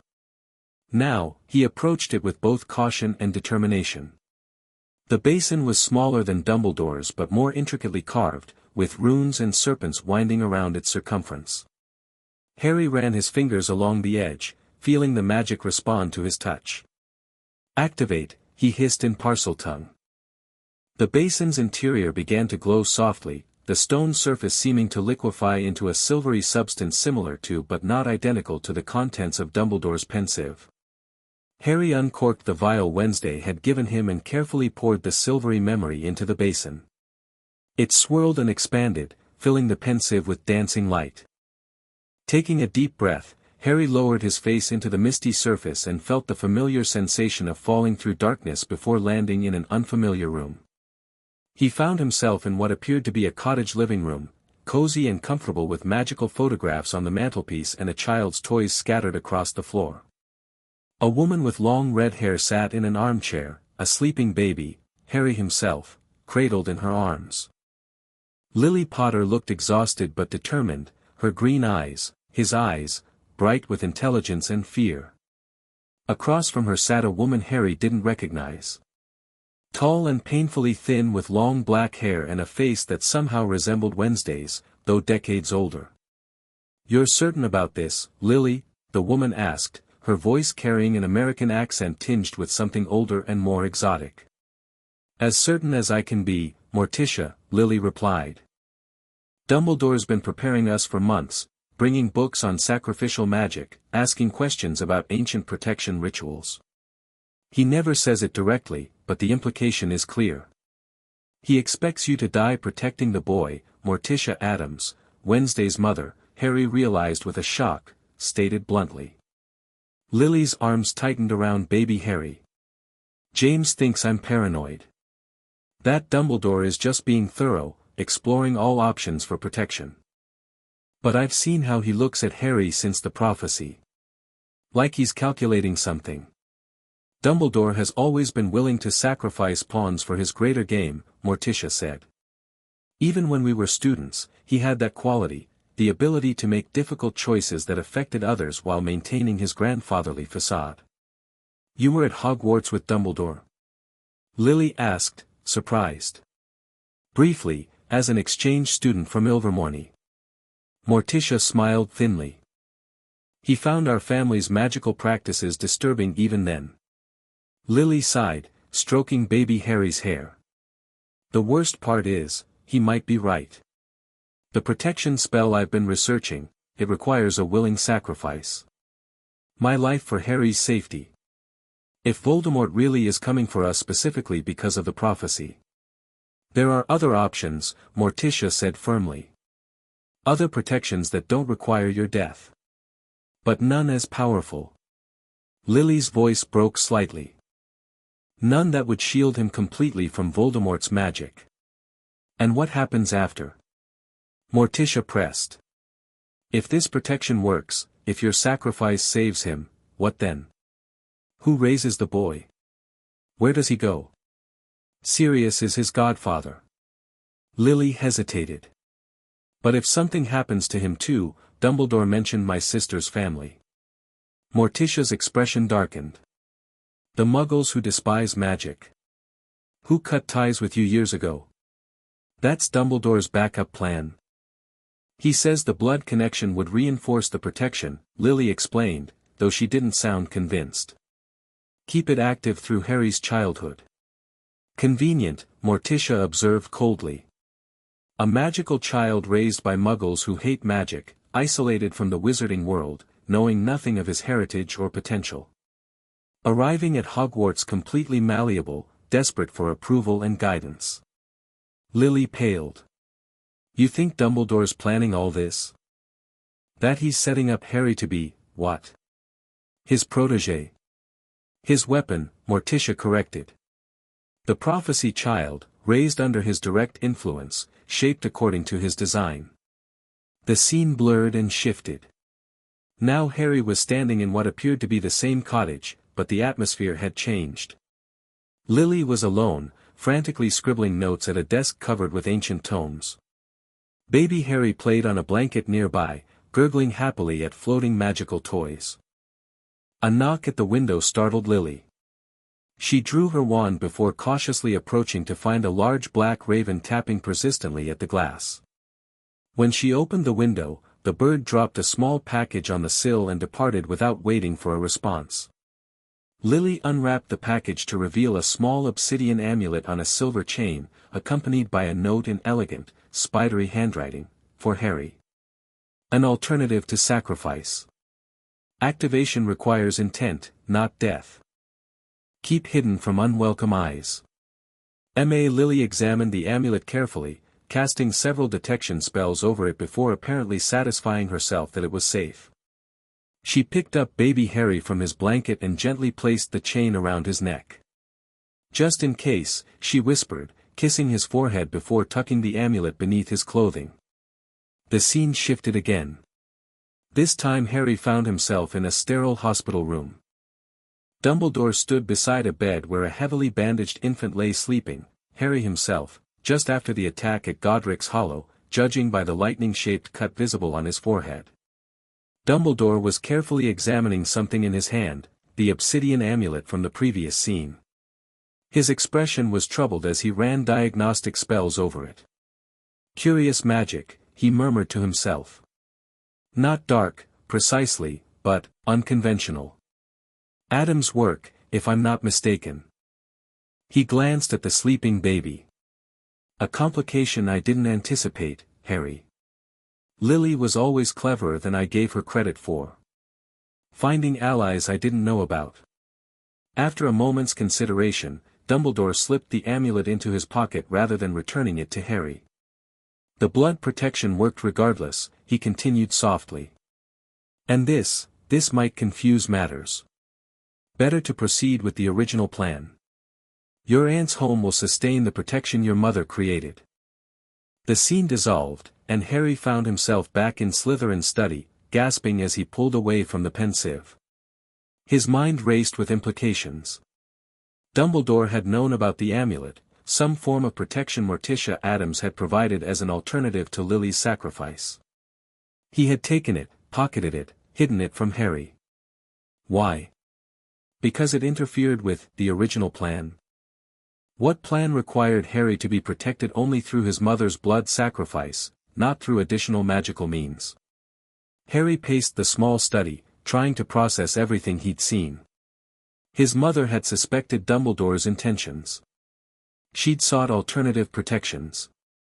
And Dumbledore had removed those protections, ensuring Harry remained dependent on the blood wards at Privet Drive, trapped with the Dursleys for his entire childhood. A cold certainty settled in Harry's chest. The only logical conclusion was that Dumbledore had needed Harry to develop in specific ways, isolated, ignorant of his heritage, desperate for acceptance. Easy to mold into whatever the prophecy required.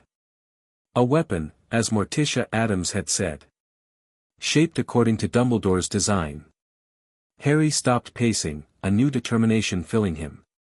He needed more information, about the prophecy, about Horcruxes, about Dumbledore's ultimate plan. And he knew exactly where to start looking. The Department of Mysteries. The place Voldemort was so fixated on in Harry's dreams. The weeks before Christmas passed in a flurry of activity as Harry implemented his plan. His secret defense group expanded to over 40 students, with the core group of Luna, Neville, and Blaise progressing to more advanced magic under Harry's private tutelage.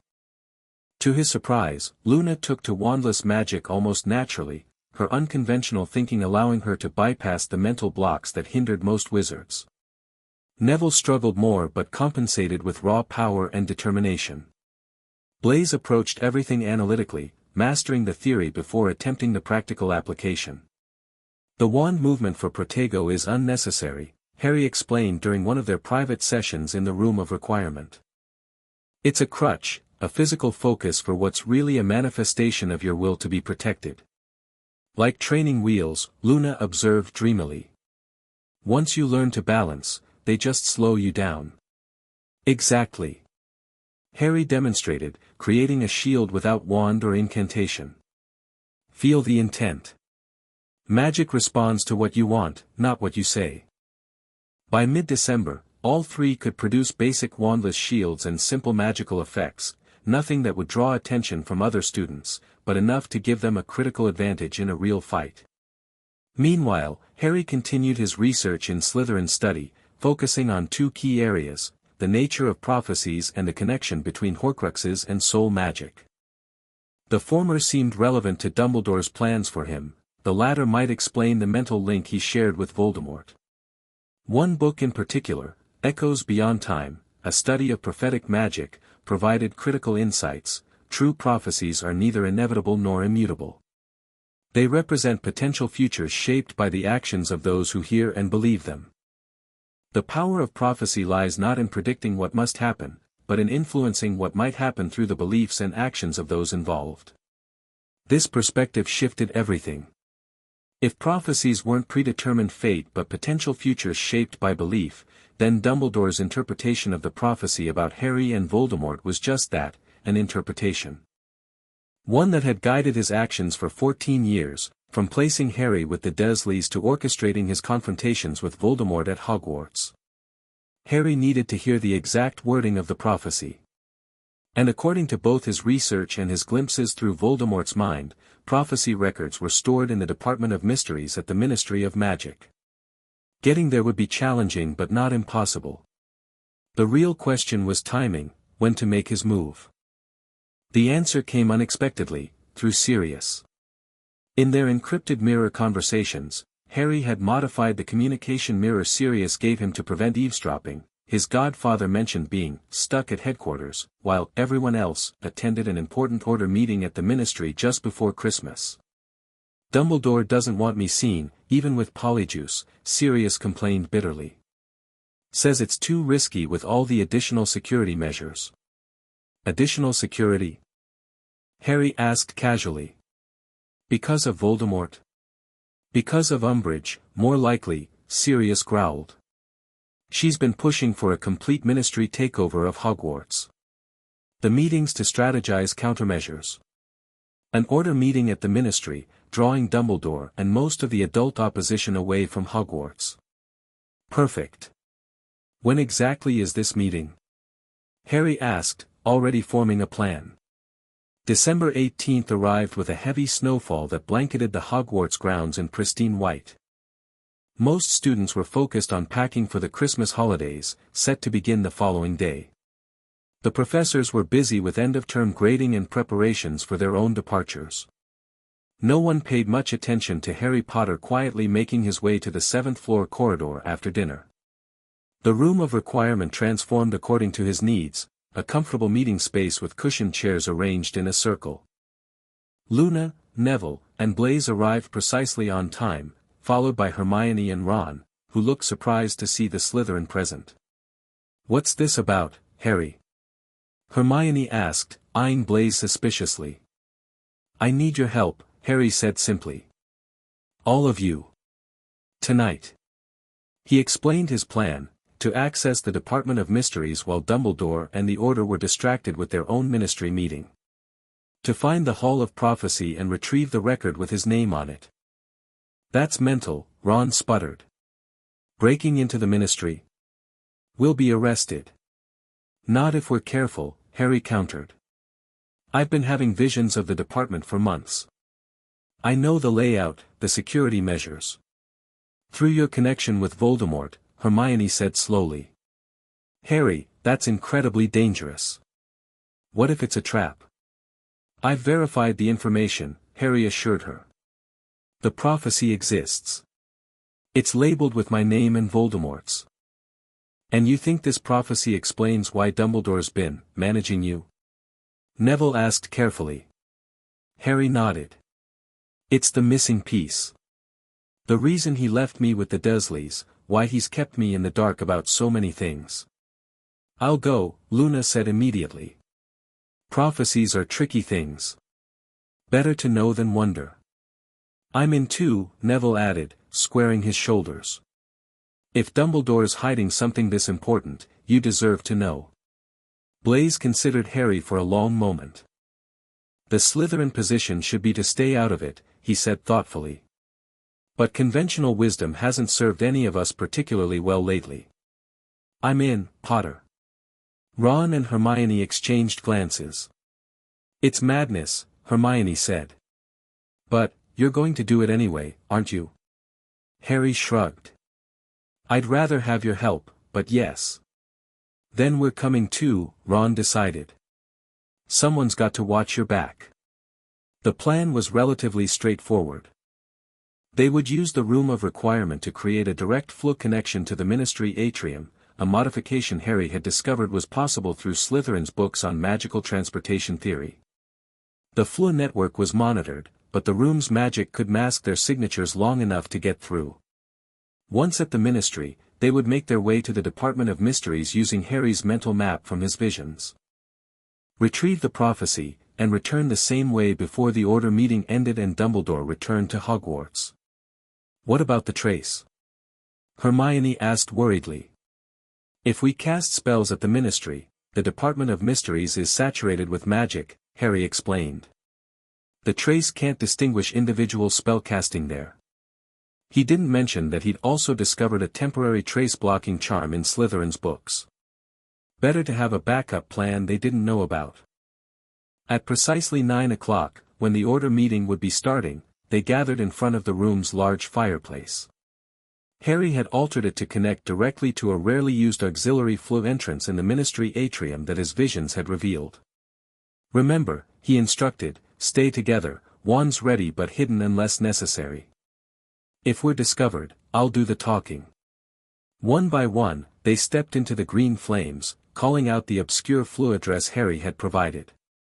He went last, taking a deep breath before plunging into the spinning network that would deliver them to the heart of the Ministry of Magic. The Ministry atrium was eerily quiet at night.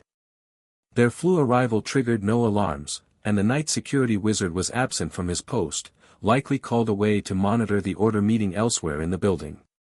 "This way," Harry whispered, leading them toward the lifts. They descended to level 9 in tense silence.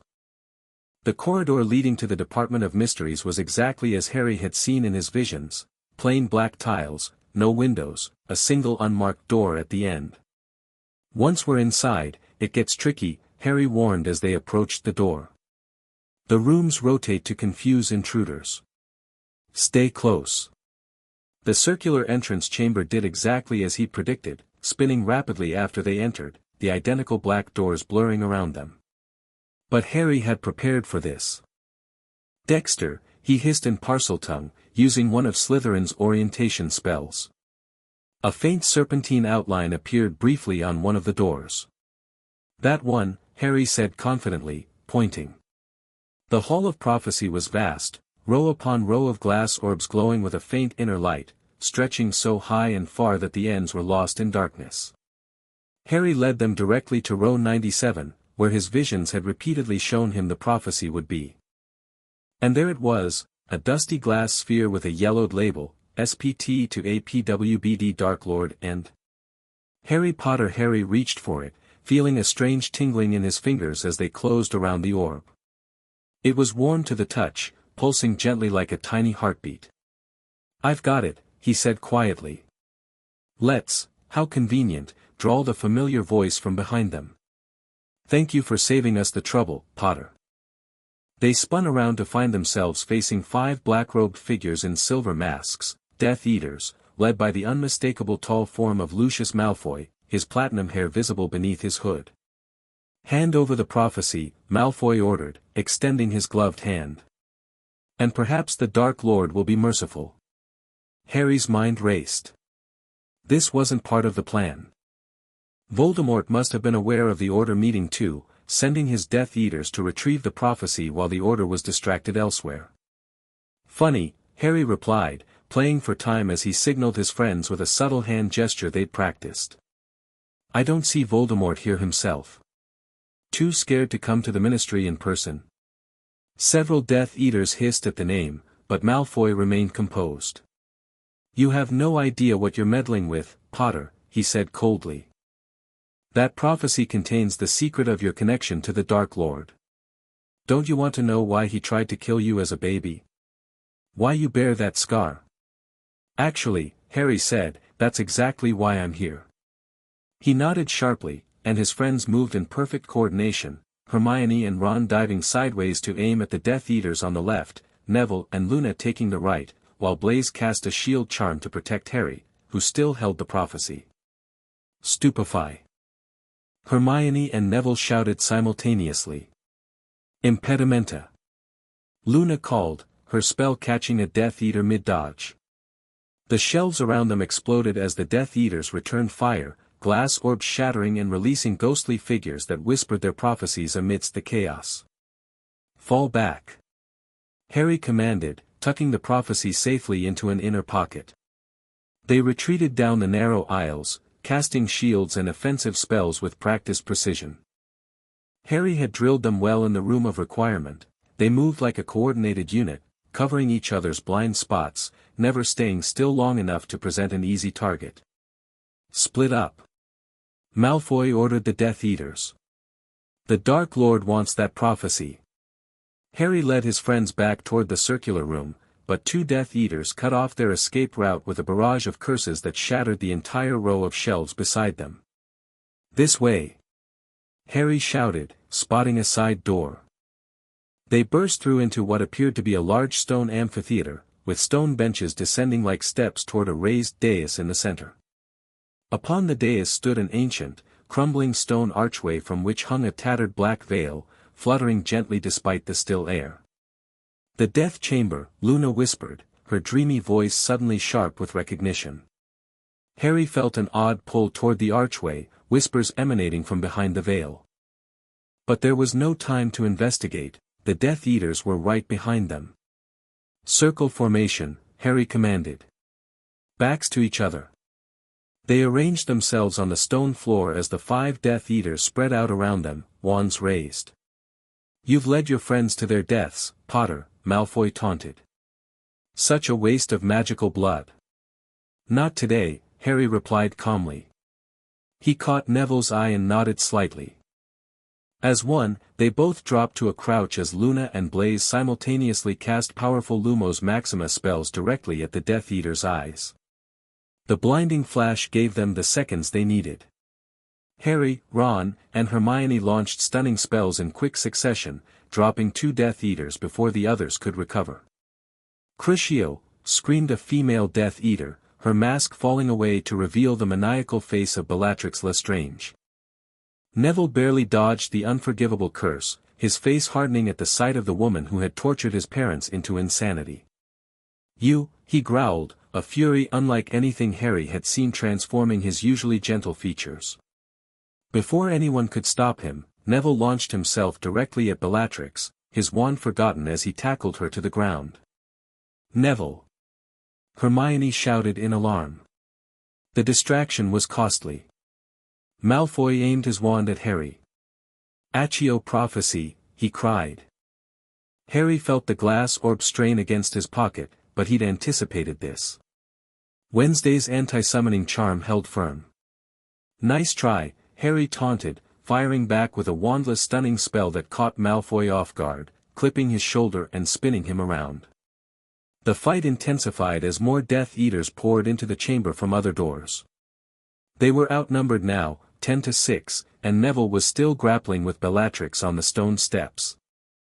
"We need to get out of here," Ron shouted, blocking a curse with a well-timed shield charm. Harry scanned the chamber, looking for an escape route. There, on the far side, a door that might lead back to the circular room. But getting to it meant crossing the open chamber, directly exposed to Death Eater fire. A decision crystallized in his mind. He needed to hear the prophecy. Now, before it was too late. "Cover me," he yelled, diving behind a large stone bench. His friends intensified their assault, keeping the Death Eaters occupied as Harry pulled out the glass orb. Without hesitation, he crushed it in his hand. A misty figure rose from the shards, a woman with enormous glasses and a shawl that Harry recognized with shock as Professor Trelawney. Her voice, normally dreamy and vague, was harsh and hoarse as she spoke, "The one with the power to vanquish the Dark Lord approaches. Born to those who have thrice defied him, born as the 7th month dies. And the Dark Lord will mark him as his equal, but he will have power the Dark Lord knows not. And either must die at the hand of the other, for neither can live while the other survives. The one with the power to vanquish the Dark Lord will be born as the 7th month dies." The words burned into Harry's mind as the spectral Trelawney faded away. Either must die at the hand of the other. Neither can live while the other survives.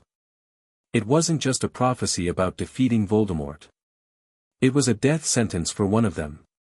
A scream from across the chamber snapped Harry back to the present. Bellatrix had gained the upper hand, her wand now pointed at Neville's throat as she dragged him to his feet. "The prophecy, Potter," she shrieked. "Or your friend dies screaming like his parents should have." Harry stood, hands empty and clearly visible. "It's gone," he called back. "I destroyed it. No one will hear it now." Bellatrix's face contorted with rage. "You lie. Crucio." Neville's body convulsed in agony as the unforgivable curse tore through him. His screams echoed off the stone walls of the chamber. "Stop!" Harry shouted. "It's gone." Suddenly, the chamber's main doors burst open. Sirius Black charged in, followed by Remus Lupin, Tonks, and several other Order members. "Get away from my godson," Sirius snarled, firing a blasting curse that sent Malfoy flying into a stone bench. The tide of battle shifted instantly as the adult Order members engaged the Death Eaters with brutal efficiency. Lupin sprinted toward Bellatrix, forcing her to release Neville as she defended herself. "Harry!" Sirius fought his way to Harry's side. Are you hurt? What are you doing here? I needed answers, Harry said simply. About the prophecy. About why Voldemort wants me dead. Understanding dawned on Sirius's face, followed by grim resignation. And now you know. Now I know, Harry confirmed. One of us has to kill the other. A high, cold laugh cut through the chaos of battle. The temperature in the chamber seemed to drop 10 degrees as a tall, skeletal figure materialized near the archway, Lord Voldemort himself, his snake-like face twisted in cruel amusement.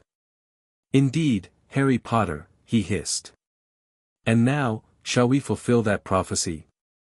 Before anyone could react, another figure apparat directly into the chamber, Albus Dumbledore, his face set in lines of power and determination that transformed the grandfatherly headmaster into the formidable wizard who had defeated Grindelwald.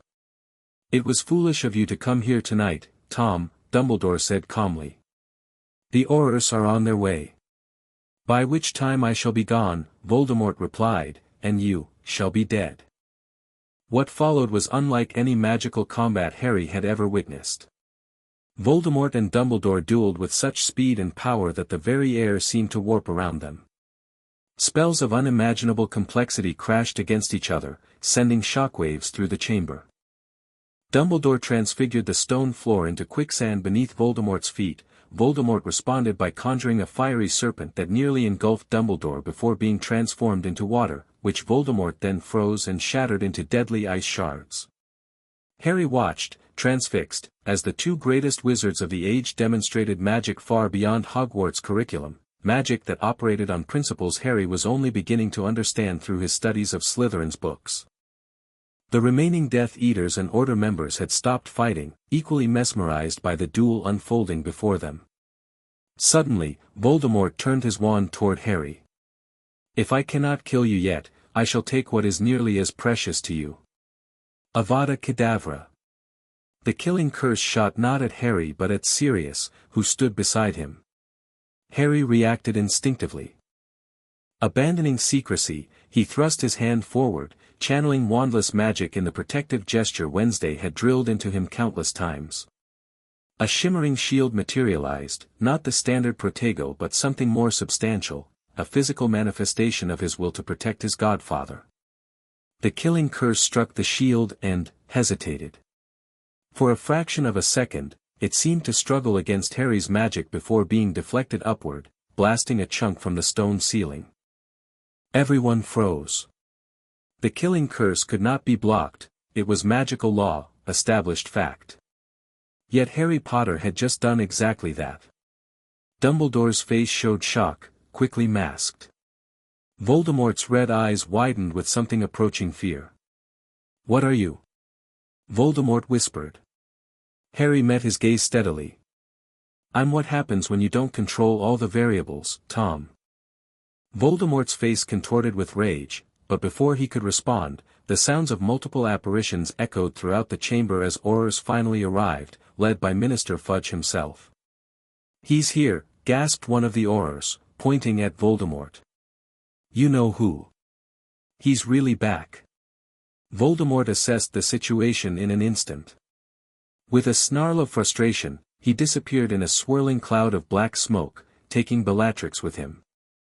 The remaining Death Eaters attempted to follow, but Order members and Aurors managed to stun and capture several, including Lucius Malfoy. The aftermath was chaotic.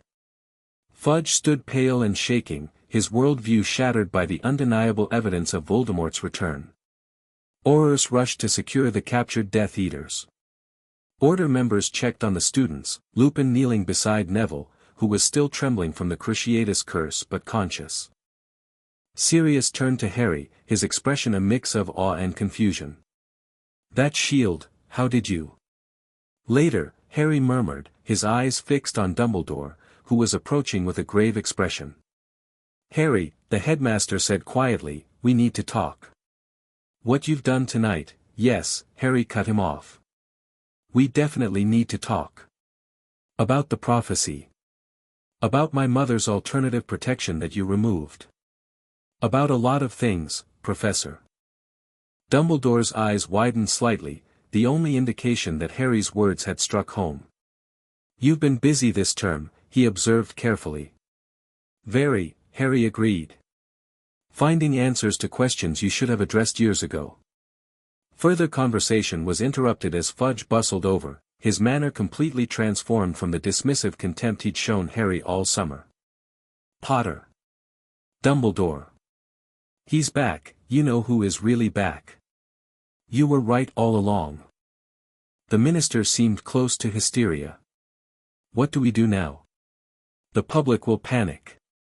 "First," Dumbledore said, seamlessly shifting to his role as elder statesman, "you will release an official statement acknowledging Voldemort's return and outlining security measures. Second, you will remove Dolores Umbridge from Hogwarts immediately. And third, you will reinstate me to all positions from which I was unjustly removed." Fudge nodded frantically, eager to follow Dumbledore's lead now that his own position was threatened. Harry watched the political maneuvering with newfound clarity. This was Dumbledore in his element: crisis management, consolidating power, establishing the narrative. The same skills he'd used to manage Harry's entire life. "We should return to Hogwarts," Dumbledore announced, turning to Harry and his friends. "You've all shown extraordinary bravery tonight, but you require medical attention and rest." "What about Sirius?"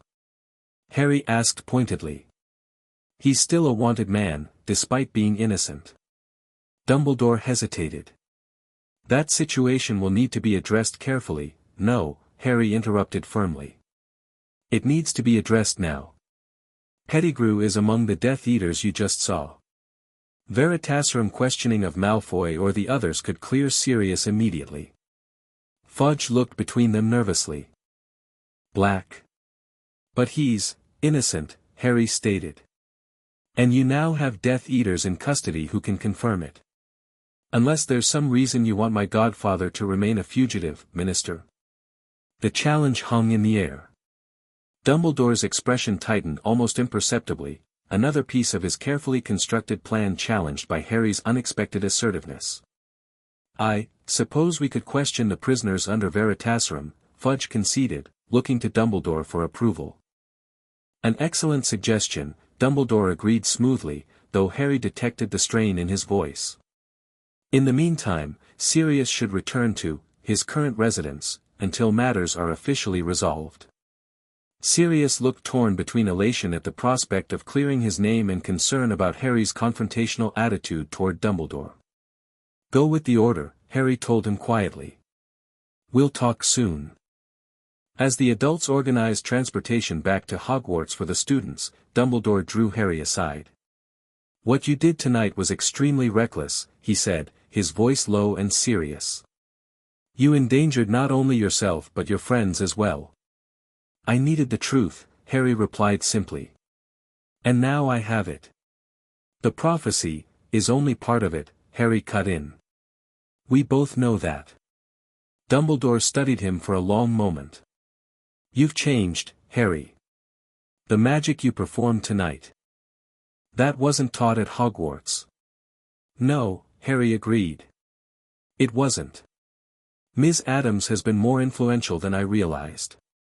She showed me possibilities," Harry said carefully. "I explored them myself." Dumbledore sighed heavily. "When we return to Hogwarts, we will need to have a complete discussion. About the prophecy, about Voldemort, about everything. No more secrets." "I look forward to it," Harry said, meeting the headmaster's eyes directly. For the first time in memory, Dumbledore was the first to look away.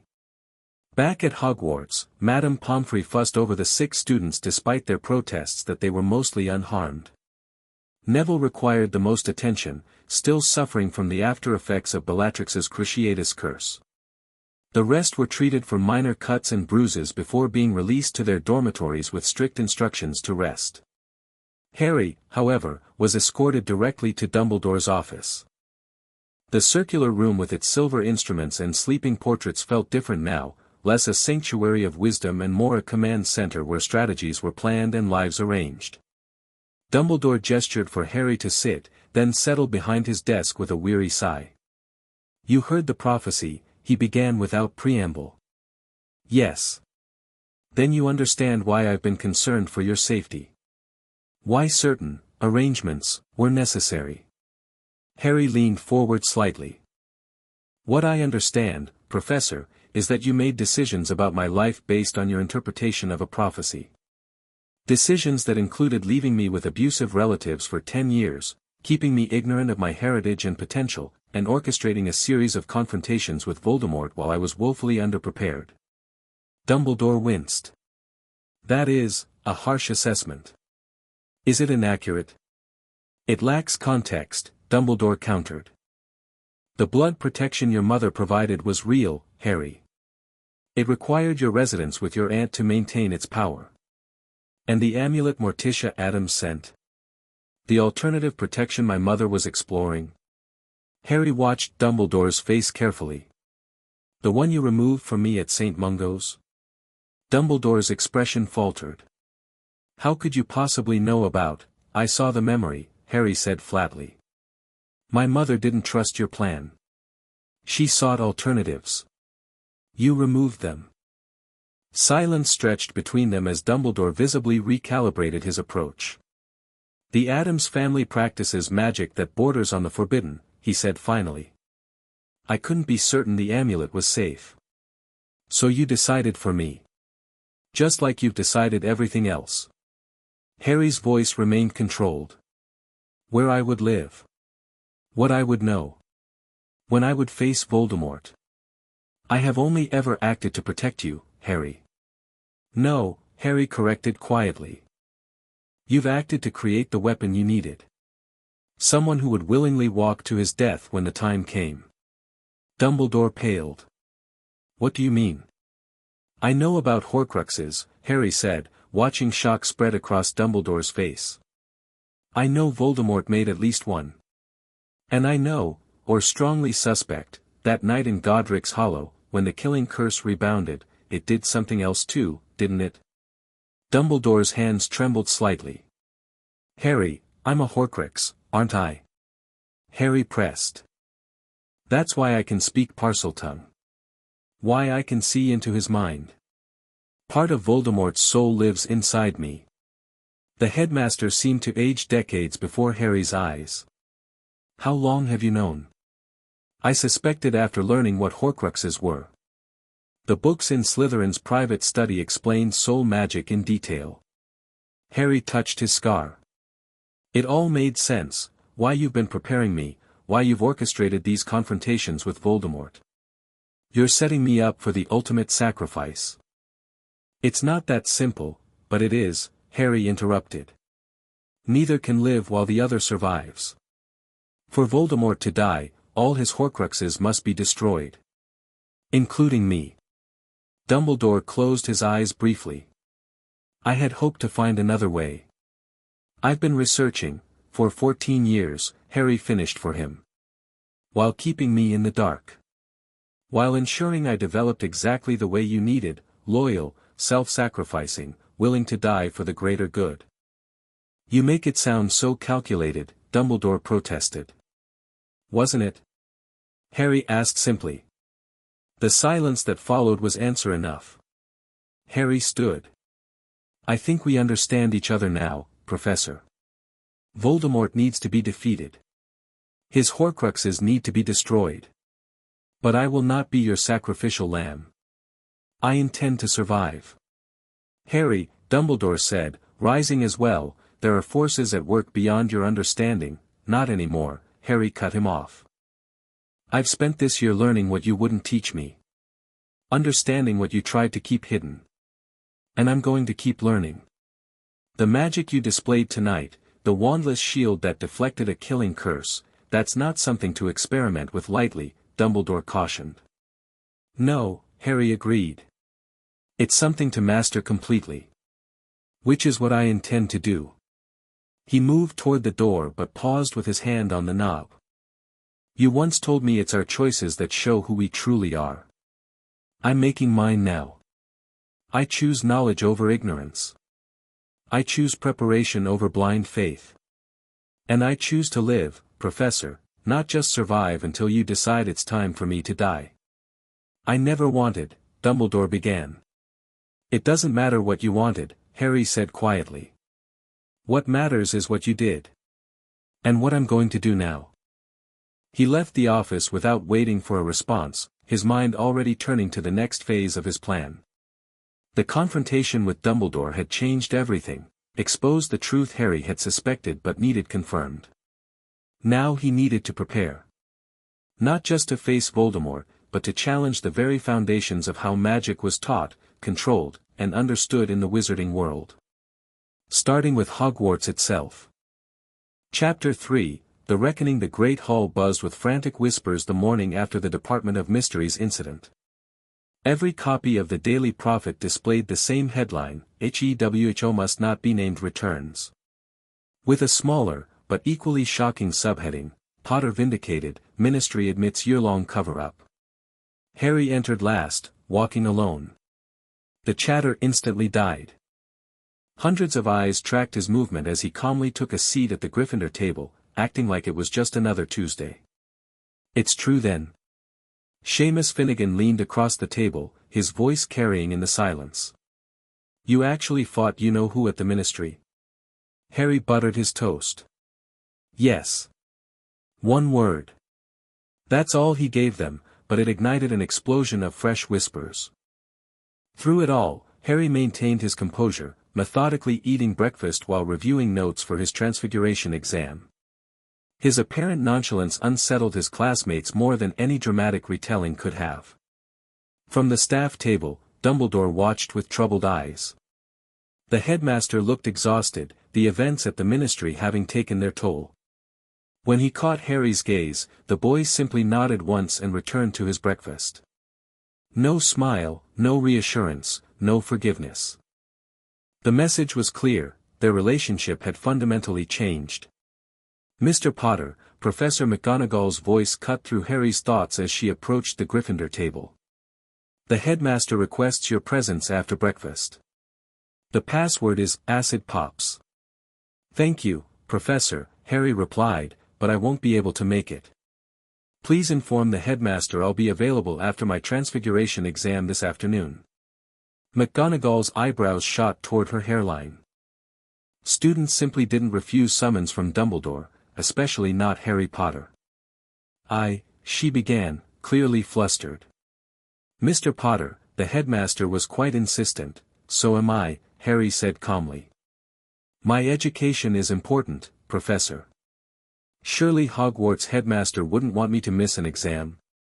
Their exchange carried throughout the now silent hall.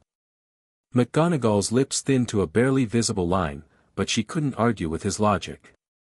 Very well, she said stiffly. I shall inform him. As she walked away, Harry felt Hermione's elbow in his ribs. What are you doing? She whispered urgently. You can't just blow off Dumbledore. Harry glanced at the staff table, where McGonagall was now speaking to a clearly displeased Dumbledore. I'm re-establishing boundaries, he said quietly. Everything's changed, Hermione. Everything.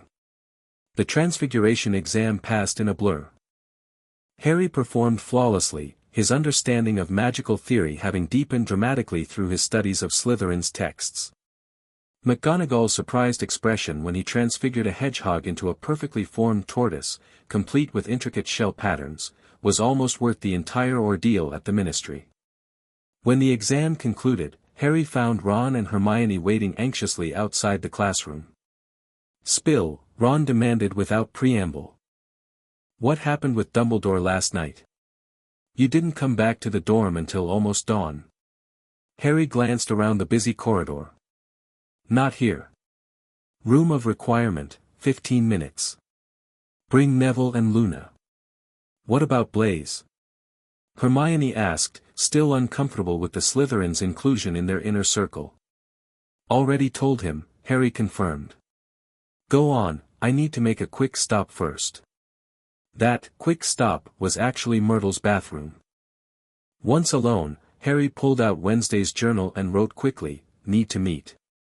Things escalated at Ministry. Dumbledore confirmed Horcrux's suspicion. Moving to next phase sooner than planned. The ink faded into the page. Seconds later, Wednesday's precise handwriting appeared, meet tonight. Astronomy Tower, midnight. Bring the book on soul magic from Slytherin's study. Progress on extraction method. Harry's heart leapt at those last words. An extraction method meant a way to remove Voldemort's soul fragment without dying, the key piece he needed to truly break free from Dumbledore's plan. We'll be there, he wrote back before heading to the 7th floor. You're a what? Ron's shout echoed off the room of requirements walls. A Horcrux, Harry repeated patiently. A container for a piece of Voldemort's soul, created accidentally when he tried to kill me as a baby. His 5 closest allies sat in stunned silence, trying to process the bombshell he'd just dropped. The room had configured itself as a comfortable meeting space with a crackling fireplace and enough armchairs for everyone. That's why you can speak Parseltongue, Neville said slowly. Why you can see into his mind. Harry nodded. According to Dumbledore, when Voldemort's killing curse rebounded, it broke off a piece of his already damaged soul and attached it to the only living thing in the room, me. And Dumbledore's known this whole time? Hermione asked, horrified. He suspected early on. Confirmed it sometime before I came to Hogwarts. Harry's voice was unervingly calm. His entire plan has been leading to one inevitable conclusion: I have to die for Voldemort to be truly defeated. Luna's dreamy expression had vanished, replaced by unusual intensity.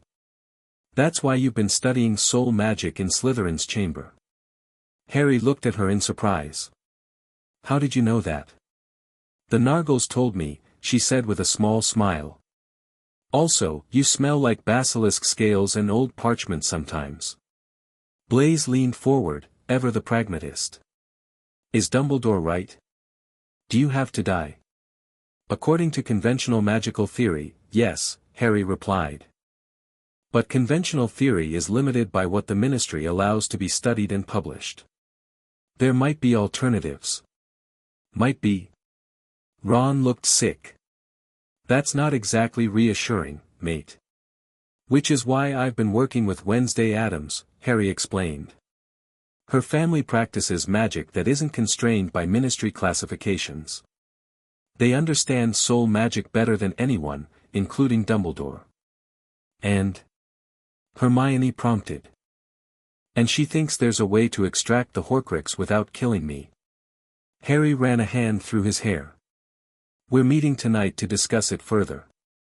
The room fell silent again as everyone processed this information. So what's the plan now? Neville finally asked. You've confronted Dumbledore, you know about the Horcrux, what's next? Harry stood and began pacing. Dumbledore's been controlling information, deciding who knows what, when they know it, how they learn it. That stops now. He turned to face them. I'm going public with everything. Everything? Hermione gasped. Harry, you can't just tell the whole wizarding world about Horcruxes. It's incredibly dangerous knowledge, not the specific details, Harry clarified. But the broad strokes, Voldemort's immortality technique, Dumbledore's knowledge of it, the way he's manipulated events. People deserve to know what they're really facing and why certain decisions have been made. The Ministry will try to stop you, Blaise pointed out. Even with Voldemort's return confirmed, they won't want this kind of information public. Let them try, Harry said simply. The confidence in his voice sent shivers through the room. This wasn't the impulsive, hot-headed Harry they'd known for years. This was someone new, someone calculating, determined, and genuinely dangerous.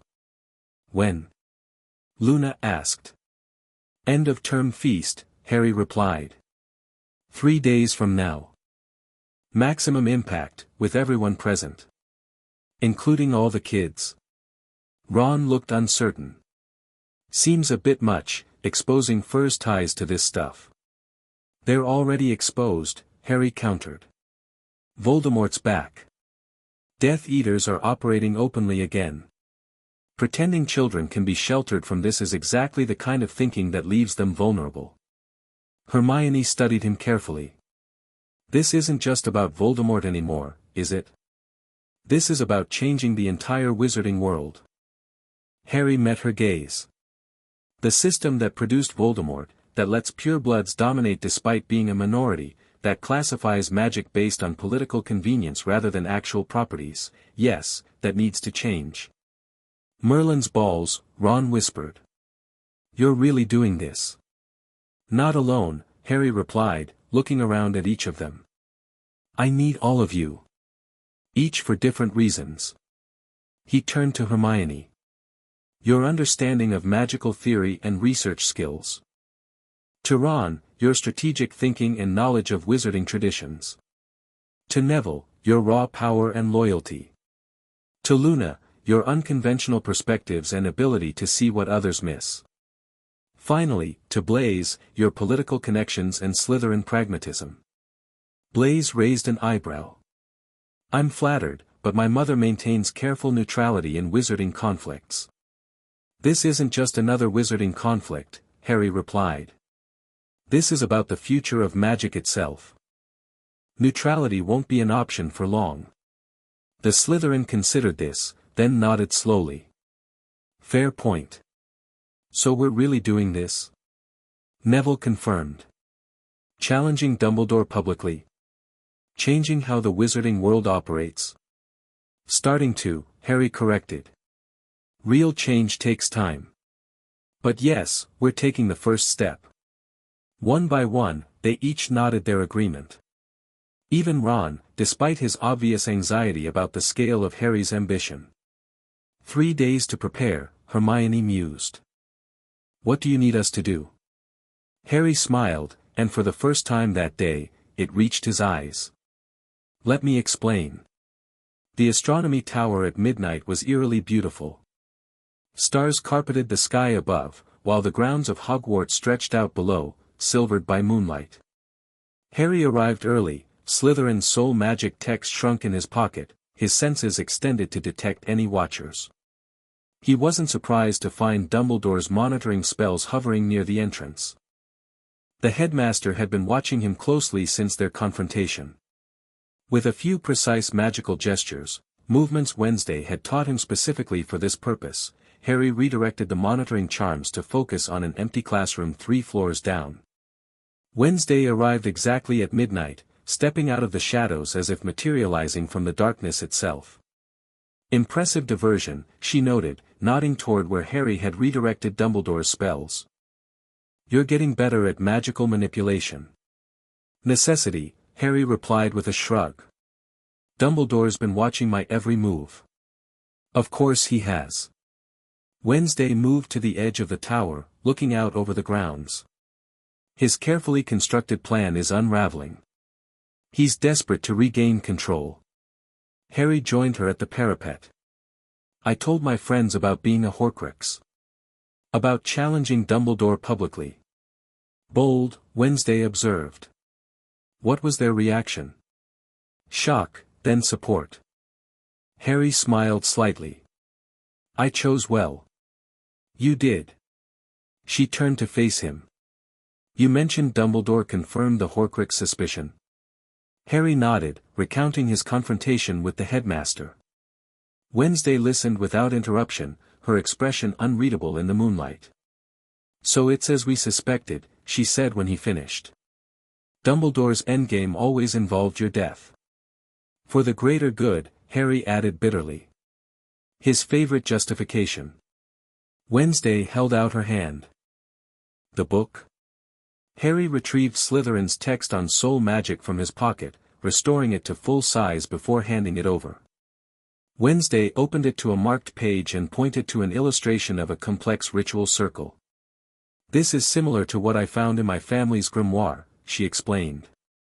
A soul extraction ritual originally designed to remove possessing spirits. With modifications, it could work for a Horcrux. Harry studied the illustration, concentric circles filled with runes he couldn't fully decipher, positioned around a central altar. The key difference between this and conventional exorcism, Wednesday continued, is that it doesn't destroy the extracted soul fragment. It contains it. Why would that matter? Harry asked.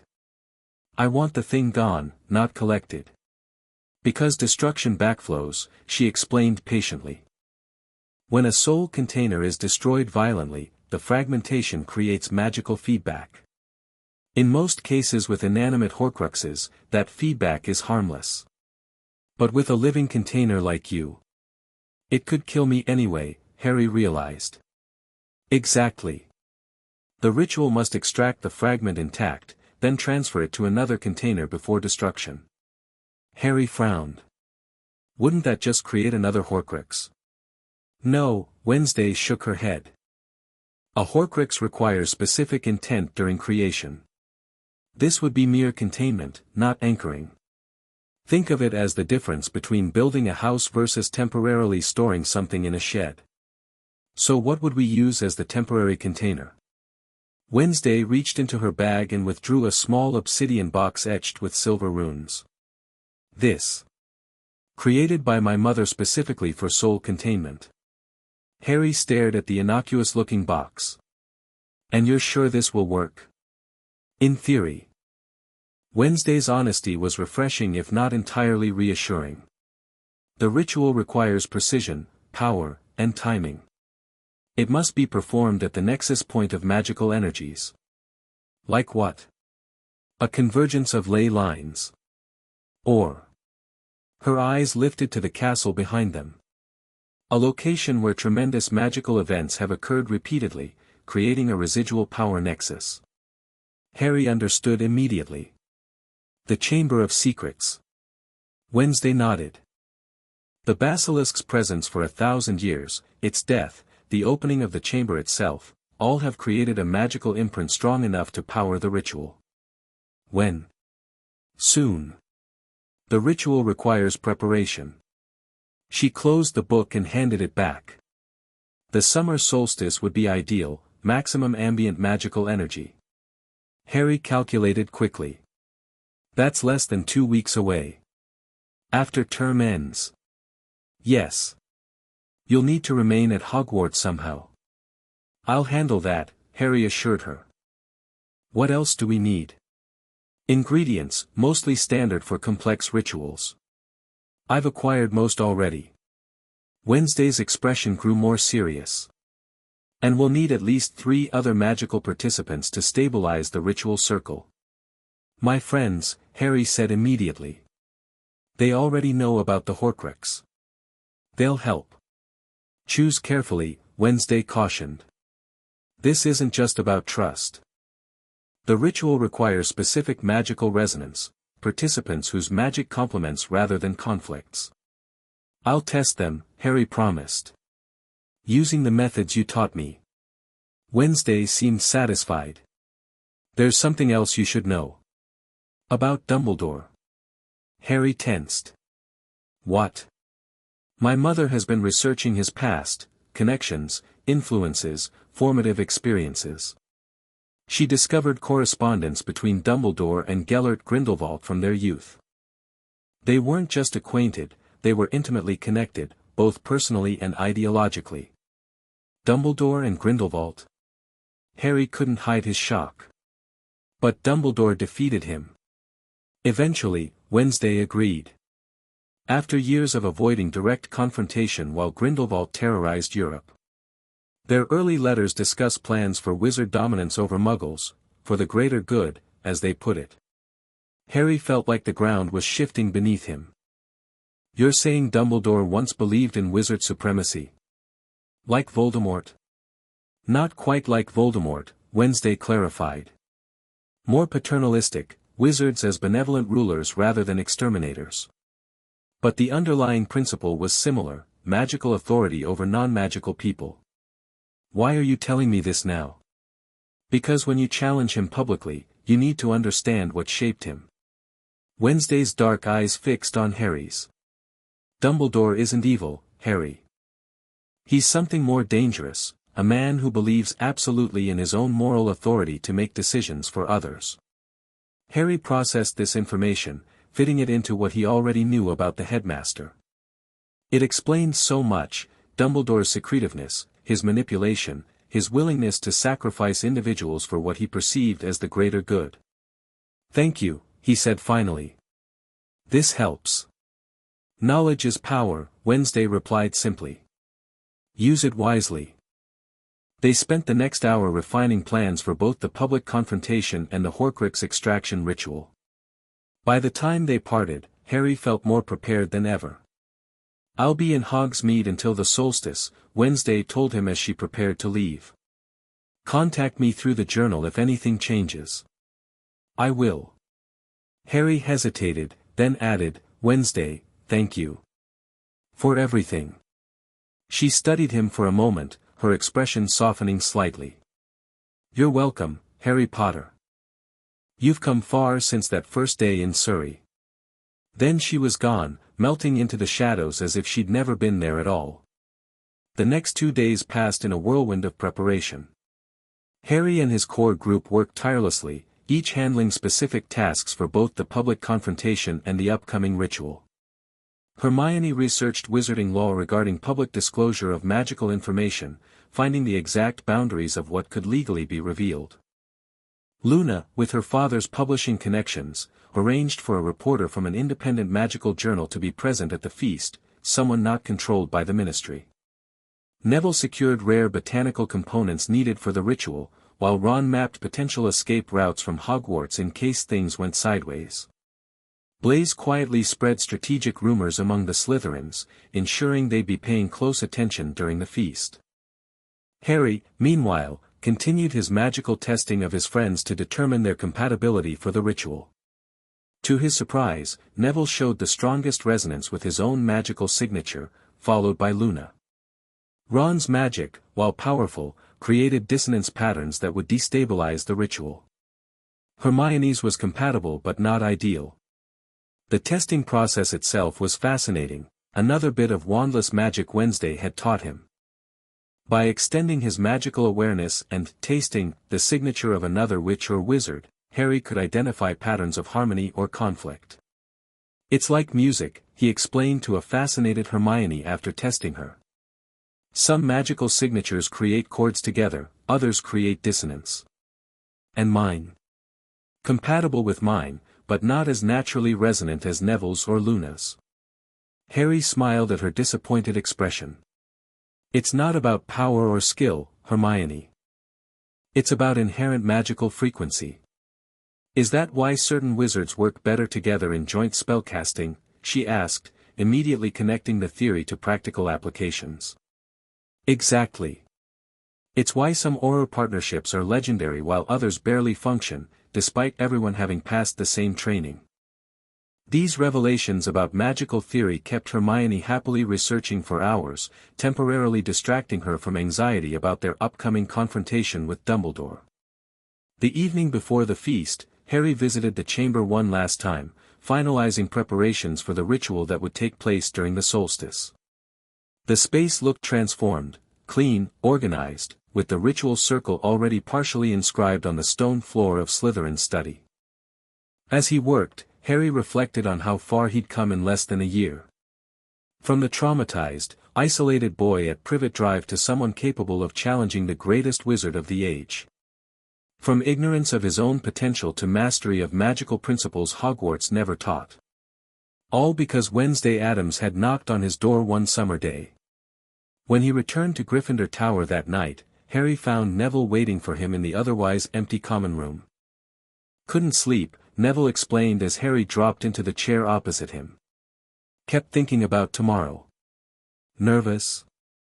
Harry asked. Terrified, Neville admitted with a self-deprecating smile. But not enough to back out.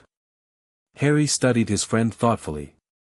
Neville had perhaps changed the most dramatically of all his allies over the past year, from the timid, forgetful boy everyone underestimated to a confident young wizard with impressive magical power. You know, Harry said, the prophecy could have referred to either of us. Neville blinked in surprise. What? Born as the 7th month dies, Harry quoted. To parents who thrice defied him. That could have been you, Neville. Voldemort just chose me first. Bloody hell, Neville whispered. You mean I could have been the boy who lived? You still could be, Harry said seriously. The prophecy isn't finished yet. And whatever happens tomorrow or at the solstice, this fight with Voldemort isn't over. Neville sat straighter. Is that why my magic resonates with yours? Because we're both connected to the prophecy somehow. Maybe, Harry acknowledged. Magic works in ways even Dumbledore doesn't fully understand.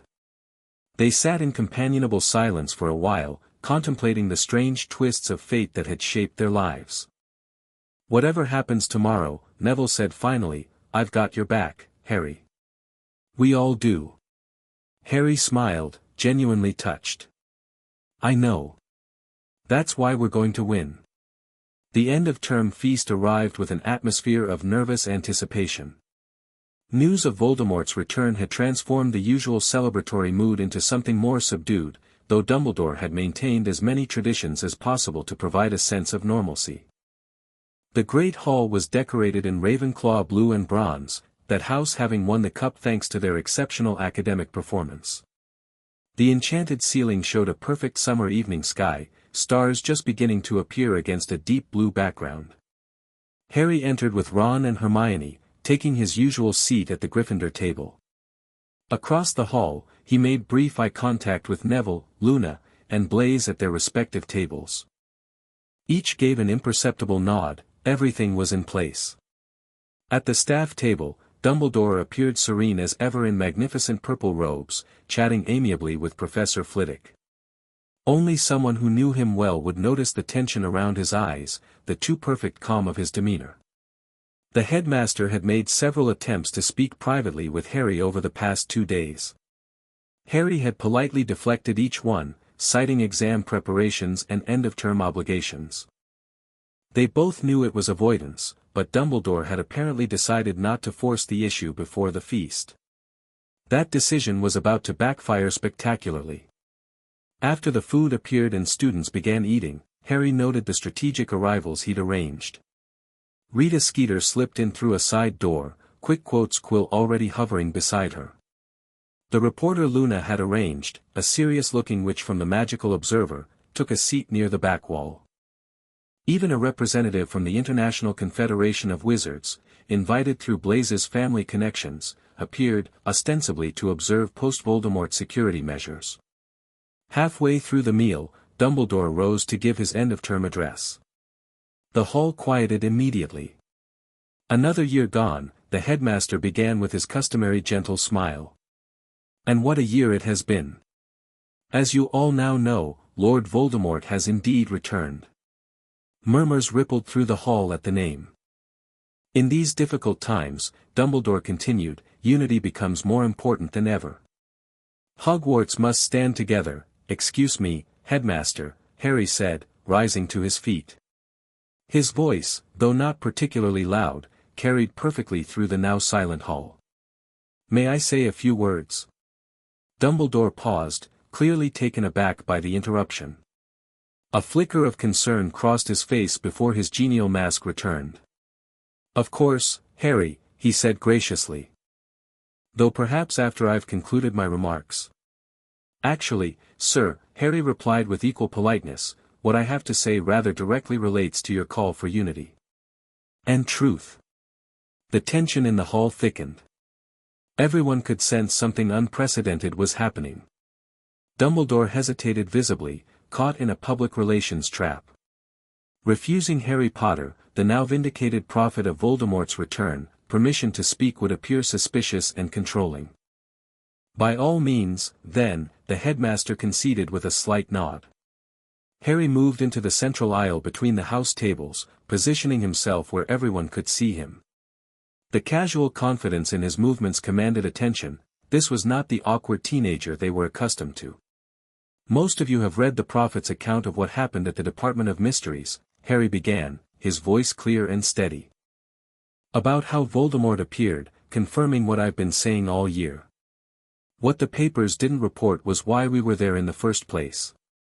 From the staff table, McGonagall made a small movement as if to interrupt, but Dumbledore subtly motioned for her to wait.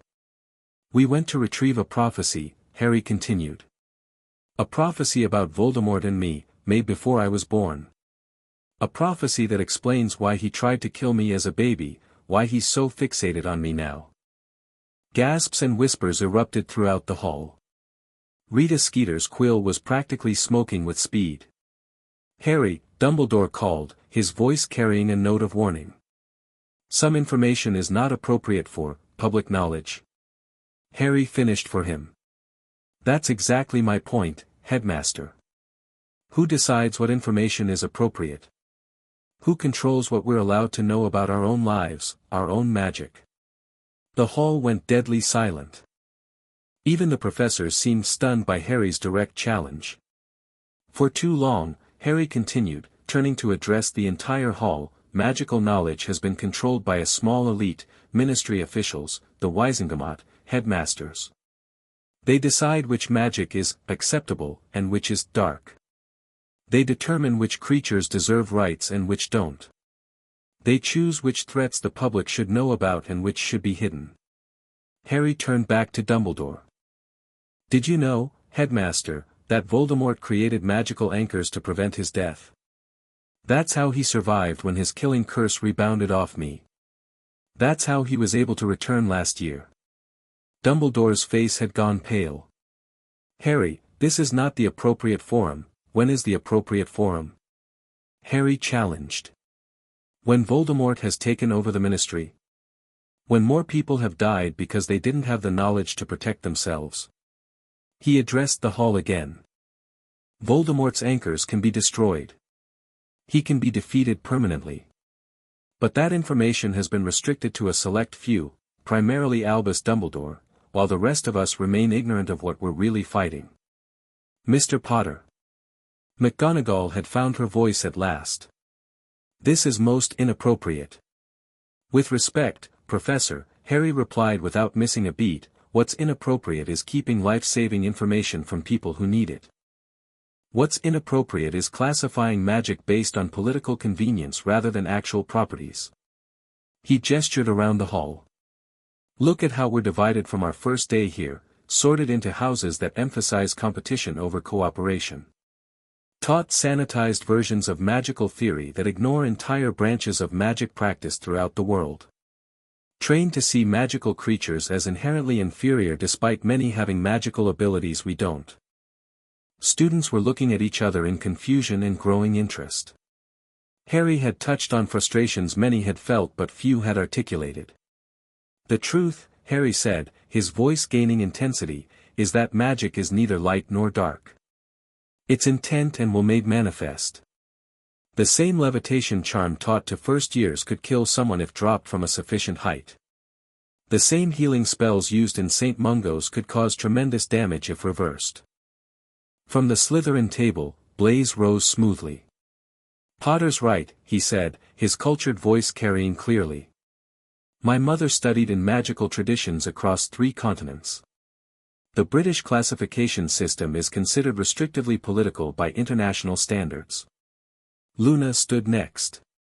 "The restriction of knowledge doesn't protect us," she added, her dreamy voice somehow commanding attention. "It makes us vulnerable to those who obtain that knowledge anyway."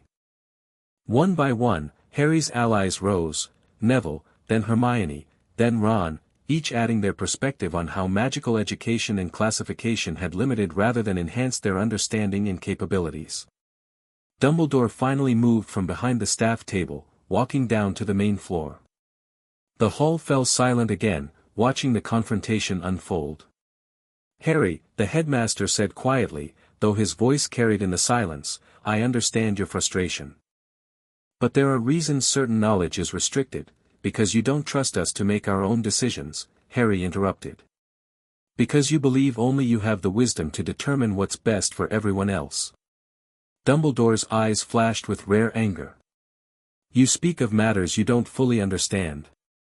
"I understand more than you think," Harry replied calmly. "I understand you once shared Grindelwald's vision of wizard dominance over muggles, for the greater good." The shock that rippled through the hall was palpable. Several professors gasped audibly.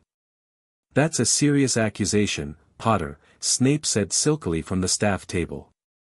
"It's not an accusation," Harry corrected. "It's historical fact. Documented in their correspondence before their famous split. Dumbledore's face had gone from pale to ashen. Ancient history, he said softly. Youthful mistakes long repented.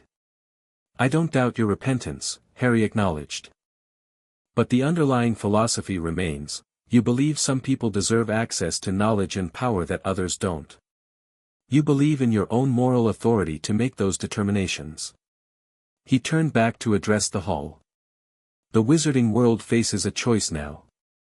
We can continue as we have been, divided, information restricted, vulnerable to those like Voldemort who exploit the gaps in our knowledge. Or we can demand transparency, comprehensive education, and the right to make our own informed decisions.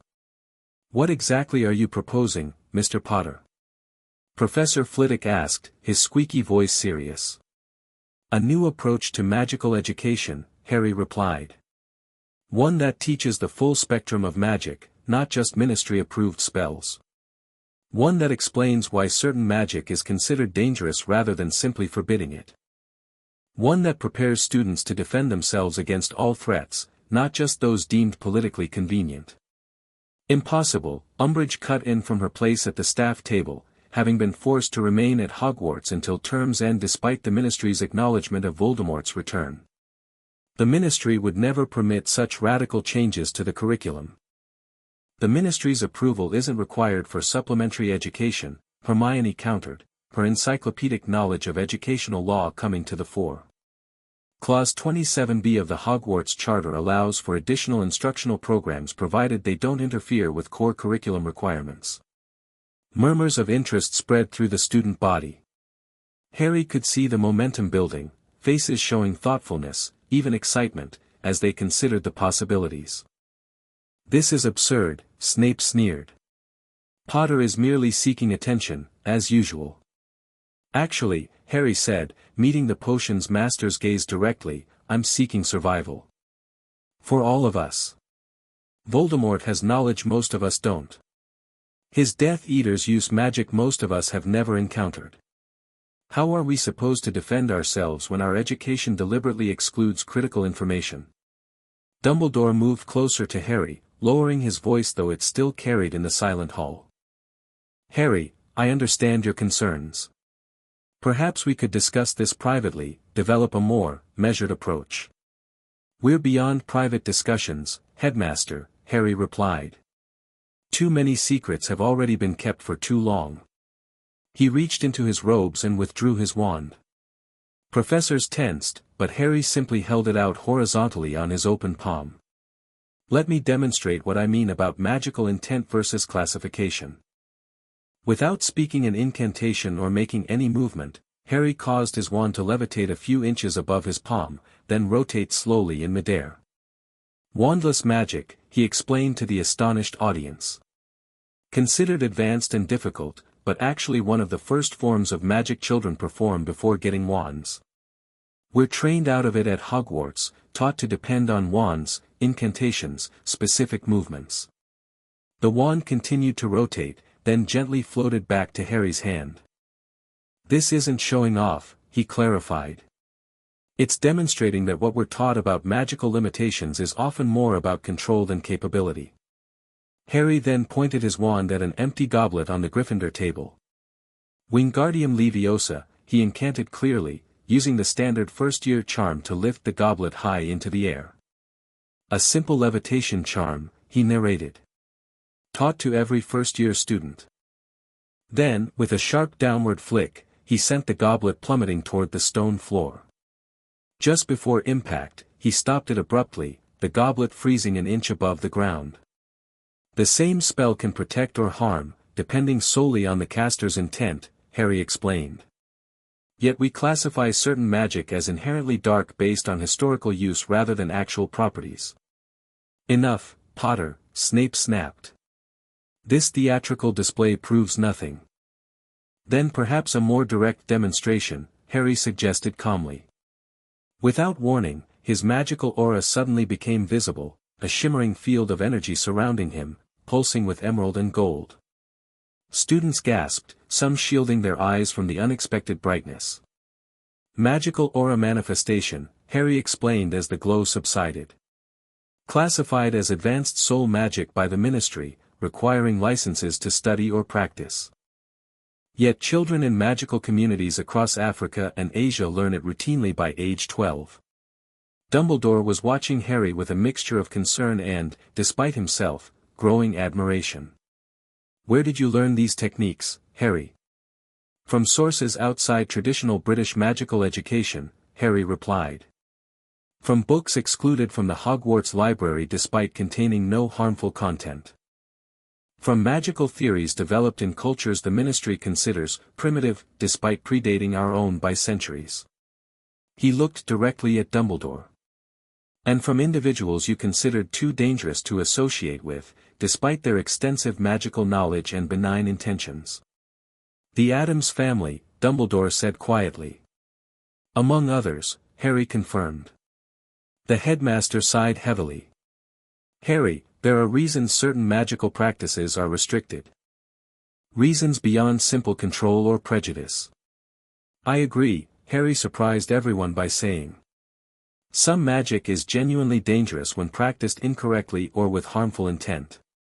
But hiding its existence doesn't prevent its use by those with malicious purposes.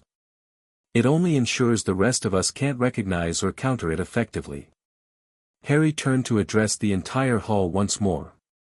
"What I'm proposing isn't unlimited access to all magic for everyone. It's honest education about what exists, why certain practices are restricted, and how to defend against them when necessary." "And how exactly would this new educational approach be implemented?" Professor McGonagall asked, her initial shock giving way to cautious consideration. "Through supplementary sessions, as Hermione mentioned. Voluntary instruction for those who want a more complete magical education." Harry gestured to his friends who still stood at their tables. "We've already begun the process with our defense group this year. We're simply proposing to expand it." "Under whose authority?" Umbridge demanded. "Who would oversee this supplementary instruction?" "A committee of students, professors, and independent magical experts," Harry replied promptly. "Transparent curriculum, open to parental review, with appropriate safety measures." The reasonable nature of the proposal was clearly taking the wind out of the opposition's sails. Even Snape looked less dismissive, though no less suspicious. Dumbledore studied Harry for a long moment, then asked the question that had been building since the confrontation began. "And what is your personal stake in this, Harry? Why this public challenge rather than working through established channels?" It was the opening Harry had been waiting for. "Because established channels failed me," he said simply. "Failed all of us." He took a deep breath. "Headmaster, would you like to tell them about the prophecy? About what it predicts must happen between Voldemort and me?" A tense silence fell over the hall. Dumbledore's expression grew grave. "Harry, some knowledge truly is dangerous in the wrong hands. Like the knowledge that I contain a fragment of Voldemort's soul," Harry said quietly. "That according to conventional magical theory, I have to die for him to be truly defeated." The gasps and cries of shock were immediate. McGonagall's hand flew to her mouth. Hagrid, who had been uncharacteristically silent until now, let out a strangled "No." "Harry."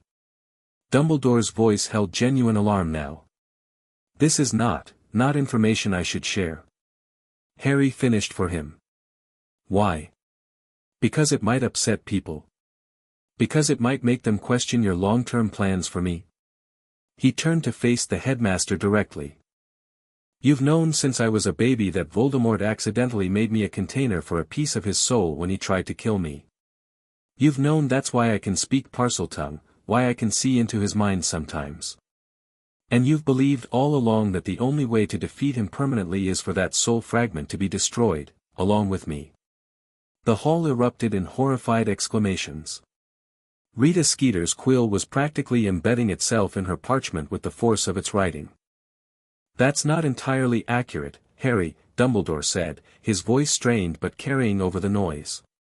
"I've been researching alternatives, for 14 years. Harry challenged. "While keeping me completely in the dark about my own condition?" While orchestrating coincidental confrontations with Voldemort throughout my Hogwarts years to test me. The headmaster's silence was damning. "This is insane," Professor Sprout exclaimed. "Albus, surely you haven't been planning the boy's death." "Not planning," Dumbledore corrected heavily. "Trying to prevent it, while acknowledging the possible necessity as a last resort." The admission sent fresh shockwaves through the hall. Harry pressed his advantage. "This is exactly why controlled information is so dangerous. One man's interpretation of a prophecy, one man's understanding of soul magic, treated as definitive when alternatives exist but aren't explored because they fall outside approved magical theory." "What alternatives?" McGonagall demanded, looking shaken to her core. "Soul extraction rituals that don't require the container's destruction," Harry replied. "Magical practices documented in traditions outside Britain's approved curriculum. Techniques the Ministry classifies as dark, despite having benign applications. Soul extraction is extremely dangerous magic," Dumbledore cautioned. "The risks are mine to take," Harry interrupted firmly. "My soul, my decision." The confrontation had reached its critical point. Harry could feel the balance of power shifting, see the realization spreading across faces throughout the hall, students and professors alike questioning long-held assumptions about magical authority. "I challenge you, Professor Dumbledore," Harry said clearly, "not to a duel of wands, but to a duel of ideas. I challenge your right to unilateral decision-making about magical education, about what knowledge students deserve access to, about my own destiny." Dumbledore's expression was unreadable. "And if I decline this challenge? Then you acknowledge that your authority is maintained through tradition rather than merit," Harry replied.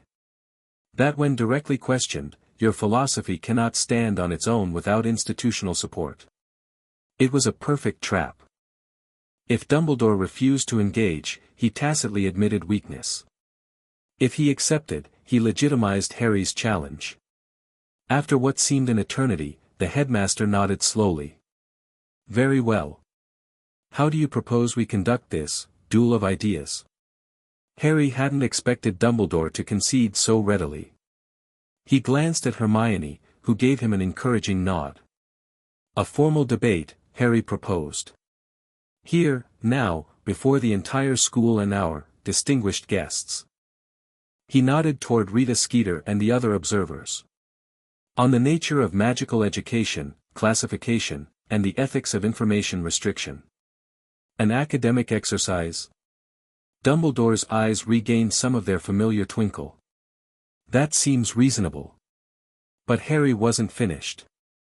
"Followed by a demonstration of practical magical application. To illustrate the difference between theory and implementation." The twinkle faded. "What kind of demonstration?" "A controlled magical duel," Harry clarified. "Not to harm, but to demonstrate different approaches to magic. Standard rules, no unforgivables, protective wards in place." Murmurs of excitement rippled through the student body. A duel between Dumbledore and Harry Potter? It was unprecedented. "Harry," Dumbledore said gently, "I have no wish to embarrass you. My magical experience vastly exceeds yours, regardless of what new techniques you may have learned." "I'm counting on that," Harry replied with a smile that puzzled the headmaster. "The point isn't to win, Professor. It's to demonstrate alternatives. To show that different magical approaches have value." The challenge hung in the air. Dumbledore was trapped. Refusing would appear cowardly, accepting meant potentially exposing students to magic beyond Ministry approval. Finally, the headmaster nodded. "A limited demonstration only, with appropriate safety measures." "Agreed," Harry said immediately. Professor Flitwick, a former dueling champion, quickly volunteered to establish the necessary protective wards around the center of the hall. Tables were magically moved aside, creating a large open space surrounded by tiered seating for spectators. As preparations continued, Harry's friends gathered around him. "Are you mental?" Ron hissed. "Dueling Dumbledore? It's not about winning," Harry explained quietly. It's about showing there's more than one valid approach to magic. He's still the most powerful wizard alive, Hermione cautioned. Be careful, Harry. Always, he promised. Neville squeezed his shoulder supportively. We're right here if you need us. The debate portion came first, moderated by Professor McGonagall who, despite her obvious loyalty to Dumbledore, maintained admirable impartiality. For nearly an hour, Harry and Dumbledore presented their perspectives on magical education, classification, and information access. Dumbledore was, as expected, a masterful orator, eloquent, thoughtful, and persuasive in defending the traditional approach to magical education. He emphasized safety, developmental appropriateness, and historical precedent for restricting certain knowledge. Magic, at its most powerful, can corrupt those unprepared for its responsibilities, he explained. We've seen throughout history that unrestricted magical knowledge has led to catastrophe, from Atlantis to Grindelwald's War. Harry, however, held his own remarkably well. His arguments were clear, well-researched, and grounded in both magical theory and practical examples. Safety comes from understanding, not ignorance, he countered. When we forbid knowledge without explanation, we create fear rather than respect. When we classify magic based on political considerations rather than actual properties, we distort students' understanding of magical reality. To the surprise of many, Harry displayed a sophisticated grasp of magical history, theory, and international perspectives that belied his years. Gone was the impulsive Gryffindor, replaced by a thoughtful, articulate young man who could match Dumbledore point for point. By the time the debate concluded, the hall was buzzing with conversation. No clear winner emerged, but that wasn't the point. Harry had established himself as a legitimate intellectual challenger to Dumbledore's authority, not merely a rebellious teenager. Then came the practical demonstration, the duel. Flitwick completed the protective wards, creating a shimmering dome over the central area where Harry and Dumbledore would duel. Standard competition rules, the tiny professor announced. No lethal intent, no unforgivables, duel ends at clear incapacitation or surrender. Dumbledore removed his outer robes, revealing surprisingly spry arms in a midnight blue suit. I will restrain myself appropriately, he assured the concerned staff. Please don't, Harry replied as he took his position. I'd rather see what I'm really up against. The headmaster's eyebrows rose slightly. Very well. They bowed to each other formally. The hall fell silent as Flitwick counted down. 3, 2, 1, begin. Dumbledore moved with surprising speed for his age, casting a complex transfiguration spell that transformed the floor beneath Harry into quicksand. It was non-verbal, nearly instantaneous, and would have trapped most opponents immediately. Harry, however, simply gestured downward without his wand, freezing the transforming stone in mid-change. With another gesture, he reversed the transfiguration entirely. Murmurs of surprise rippled through the audience. Wandless counter-transfiguration was well beyond Newt level. Dumbledore's eyes narrowed slightly as he reassessed his opponent. His next attack came as a cascade of small fireballs, approaching from multiple angles. Rather than shield conventionally, Harry traced a complex pattern in the air with his left hand while simultaneously casting with his wand, a demonstration of dual-channel magic rarely seen in Britain. The fireballs didn't extinguish but rather coalesced into a single flame that Harry directed around himself like a protective ribbon. Elemental redirection, Luna explained loudly to those nearby. Standard in Eastern magical traditions.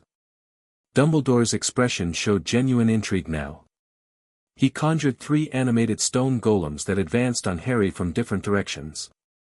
Harry responded with a Parseltongue incantation, Saxum Vivendi Finite, that instantly reduced the golems back to lifeless stone. The use of Parseltongue as a magical conduit rather than merely for serpent communication visibly startled Dumbledore. The duel escalated rapidly. Dumbledore demonstrated why he was considered the greatest wizard alive. His magic was powerful, precise, and endlessly creative.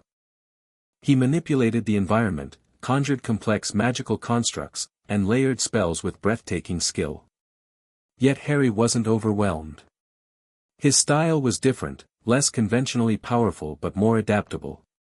He frequently used wandless magic alongside wand casting, incorporated Parseltongue enhancements, and employed magical techniques clearly drawn from multiple cultural traditions. "He's not trying to overpower Dumbledore," Hermione realized aloud. "He's demonstrating magical diversity." Indeed, Harry seemed less focused on winning than on showcasing alternative approaches to similar magical challenges.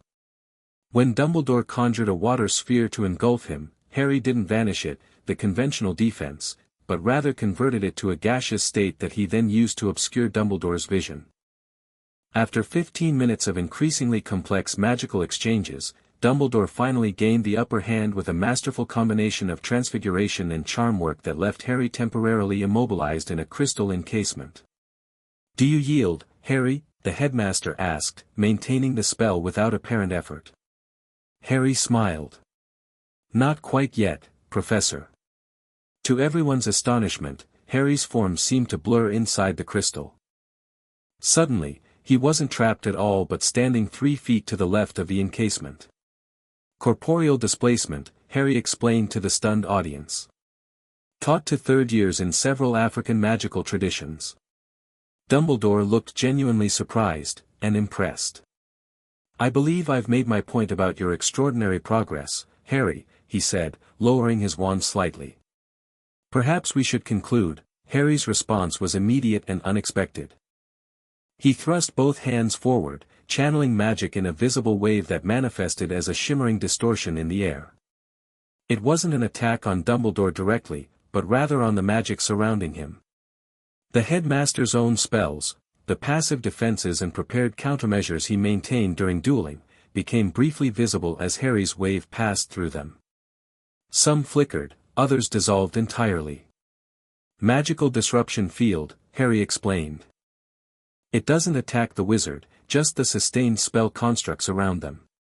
Dumbledore actually smiled, a genuine expression of delight at discovering something new. "Remarkable. Where did you encounter this technique?" "South American shamanic tradition," Harry replied. "They use it to clear magical residue from sacred sites." The duel had transformed from competition to collaboration, both wizards now demonstrating techniques and countertechniques in an increasingly academic exchange. The audience watched in fascination as magic far beyond the Hogwarts curriculum was explained and illustrated. Finally, after nearly 30 minutes, Flitwick called for conclusion. Both duelists lowered their wands, bowing respectfully to each other as the protective wards dissolved. Thunderous applause erupted from the students and even many of the professors.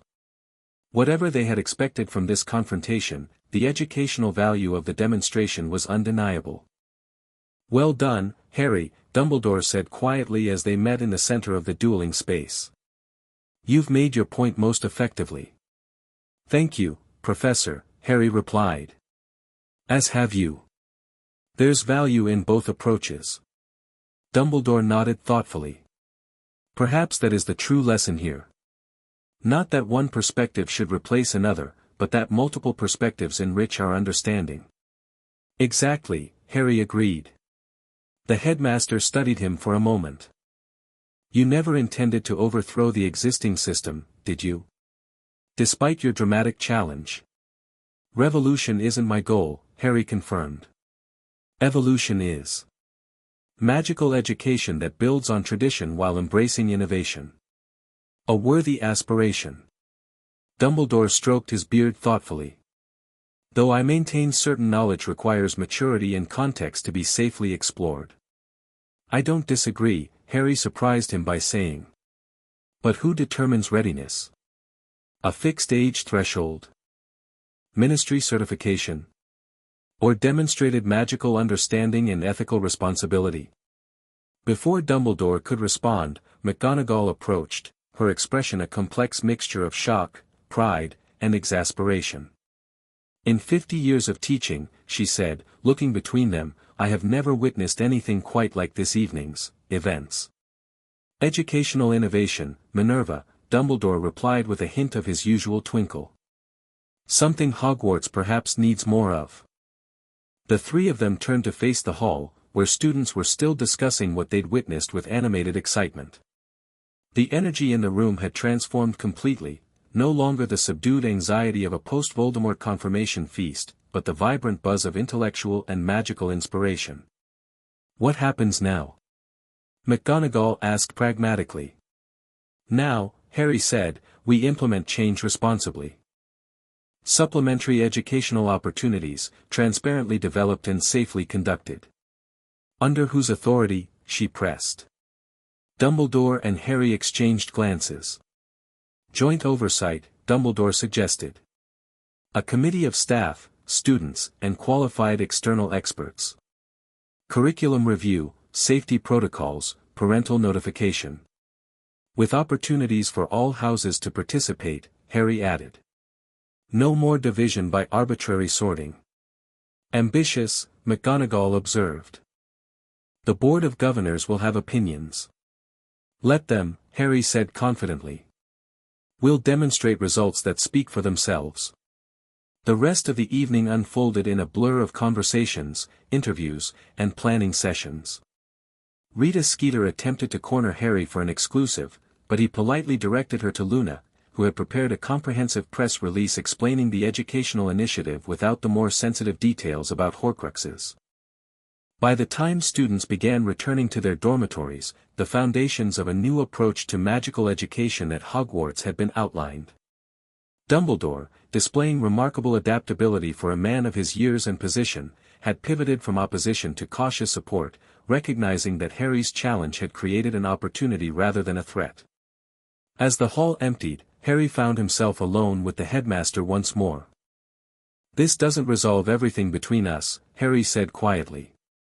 "Particularly regarding the Horcrux." "No," Dumbledore agreed. "That remains a critical concern." He hesitated, then added, "You mentioned alternative methods of extraction." "Yes.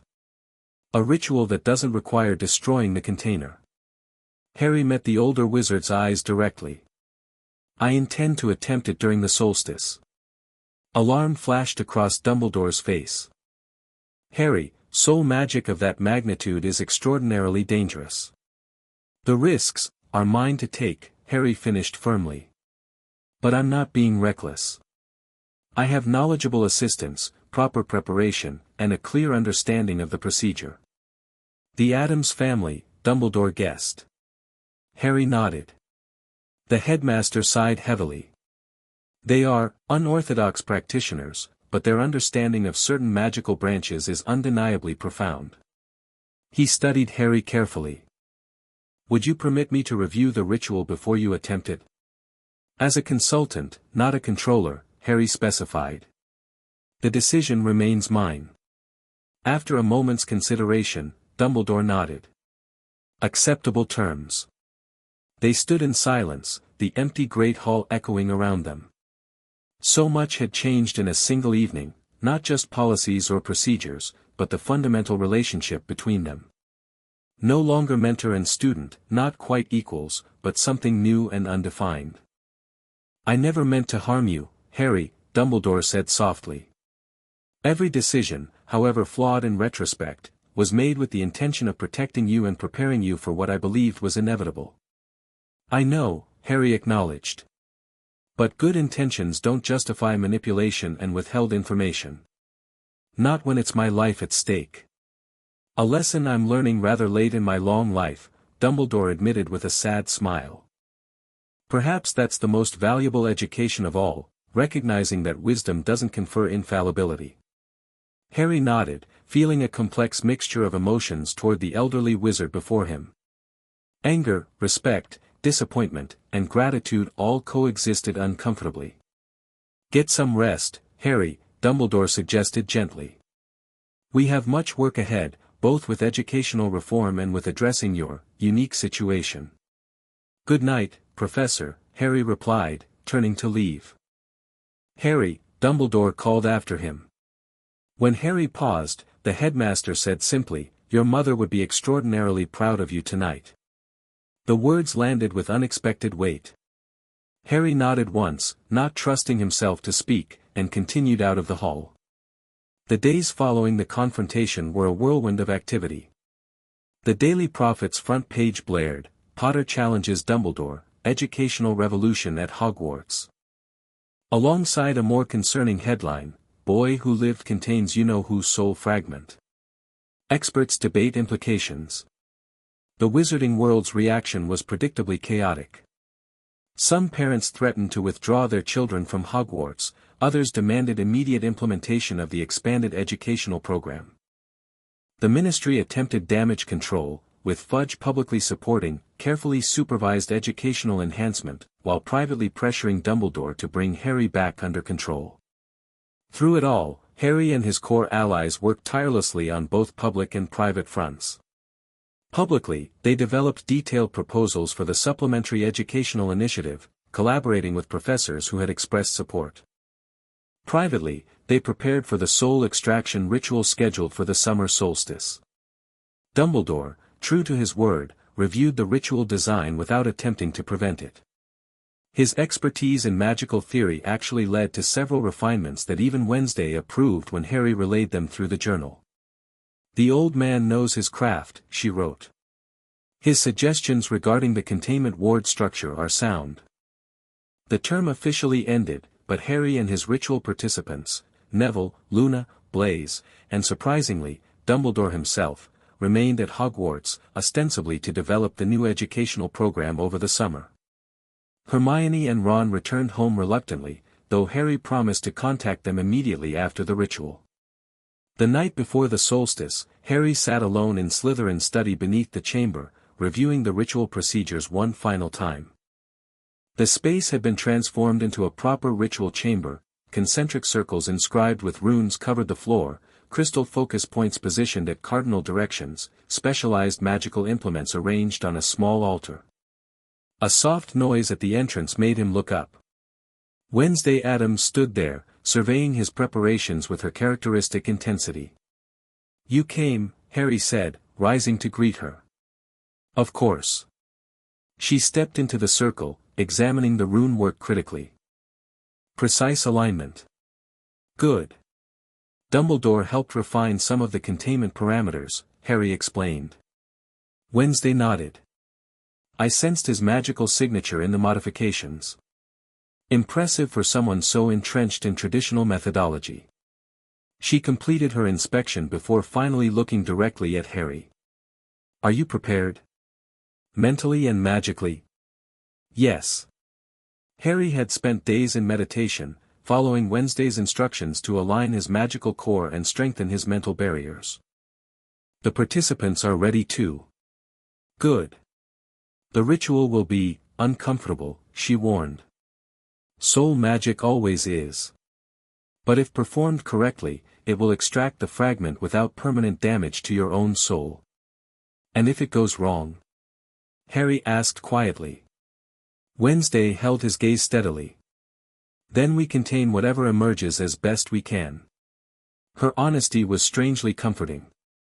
No false reassurances, no sugarcoating of risks, just practical assessment and contingency planning. "Thank you," Harry said simply. "For everything. Not just the ritual, but all of it. Showing me what was possible. Teaching me to question. Giving me tools to forge my own path." Wednesday studied him for a moment. "You would have found your way eventually, Harry Potter. I merely accelerated the process." A ghost of a smile touched her lips. "Though I admit, challenging Dumbledore publicly was a particularly satisfying outcome." Harry laughed softly. "Did your family watch the memories I sent? My mother was especially impressed with your magical disruption field." Wednesday's expression softened slightly. She said it reminded her of your mother's innovative approach to charm work. They spent the next hour reviewing final preparations for the ritual. Wednesday made minor adjustments to the runic arrays, enhancing the containment parameters and adding what she called fail-safe termination sequences, in case the extraction went awry. "Rest now," she instructed as they concluded.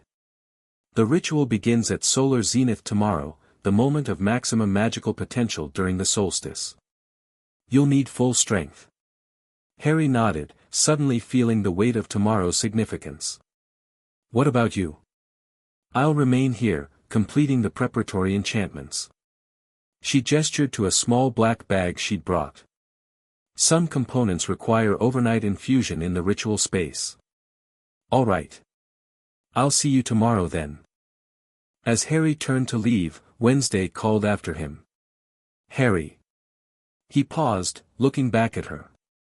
Whatever happens tomorrow, you've already succeeded in the most important way, you've claimed your magical autonomy. Remember that. It was perhaps the most emotional statement he'd ever heard from her. Harry nodded, oddly moved. I will. The summer solstice dawned bright and clear, sunlight streaming through Hogwarts windows with unusual intensity. Harry met with his ritual participants at breakfast, reviewing their roles one final time. Solar zenith occurs at 1:17 p.m. precisely, Blaise noted, consulting an astronomical chart. We should begin preparations at noon. Luna was uncharacteristically focused, her dreamy demeanor replaced by sharp attention. The containment vessel is ready. I added the moonstone dust as Wednesday suggested. Dumbledore confirmed he'll maintain the outer ward boundary, Neville added. Though he's still not happy about being excluded from the inner circle. His magical signature would interfere with the extraction resonance, Harry explained again. Wednesday was very specific about compatibility. They ate little, tension making food unappetizing despite the house elves' best efforts. As noon approached, they made their way separately to Moaning Myrtle's bathroom, using different routes to avoid drawing attention. Myrtle herself had been persuaded to stay away for the day, a feat Harry accomplished by asking nearly headless Nick to host a Death Day half-birthday celebration for her in the astronomy tower. When Harry opened the chamber entrance, he found Wednesday already waiting at the bottom of the slide, looking as composed as ever in a ritual robe of deep black with silver embroidery. Final preparations are complete, she informed them as they descended. The chamber's ambient magic has been stabilized and the ritual circle is fully activated. They proceeded in silence to Slytherin's study.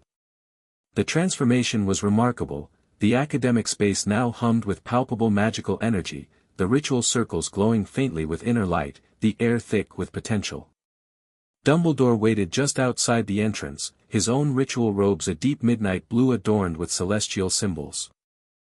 Everything is prepared for the outer containment ward, he confirmed, his expression grave.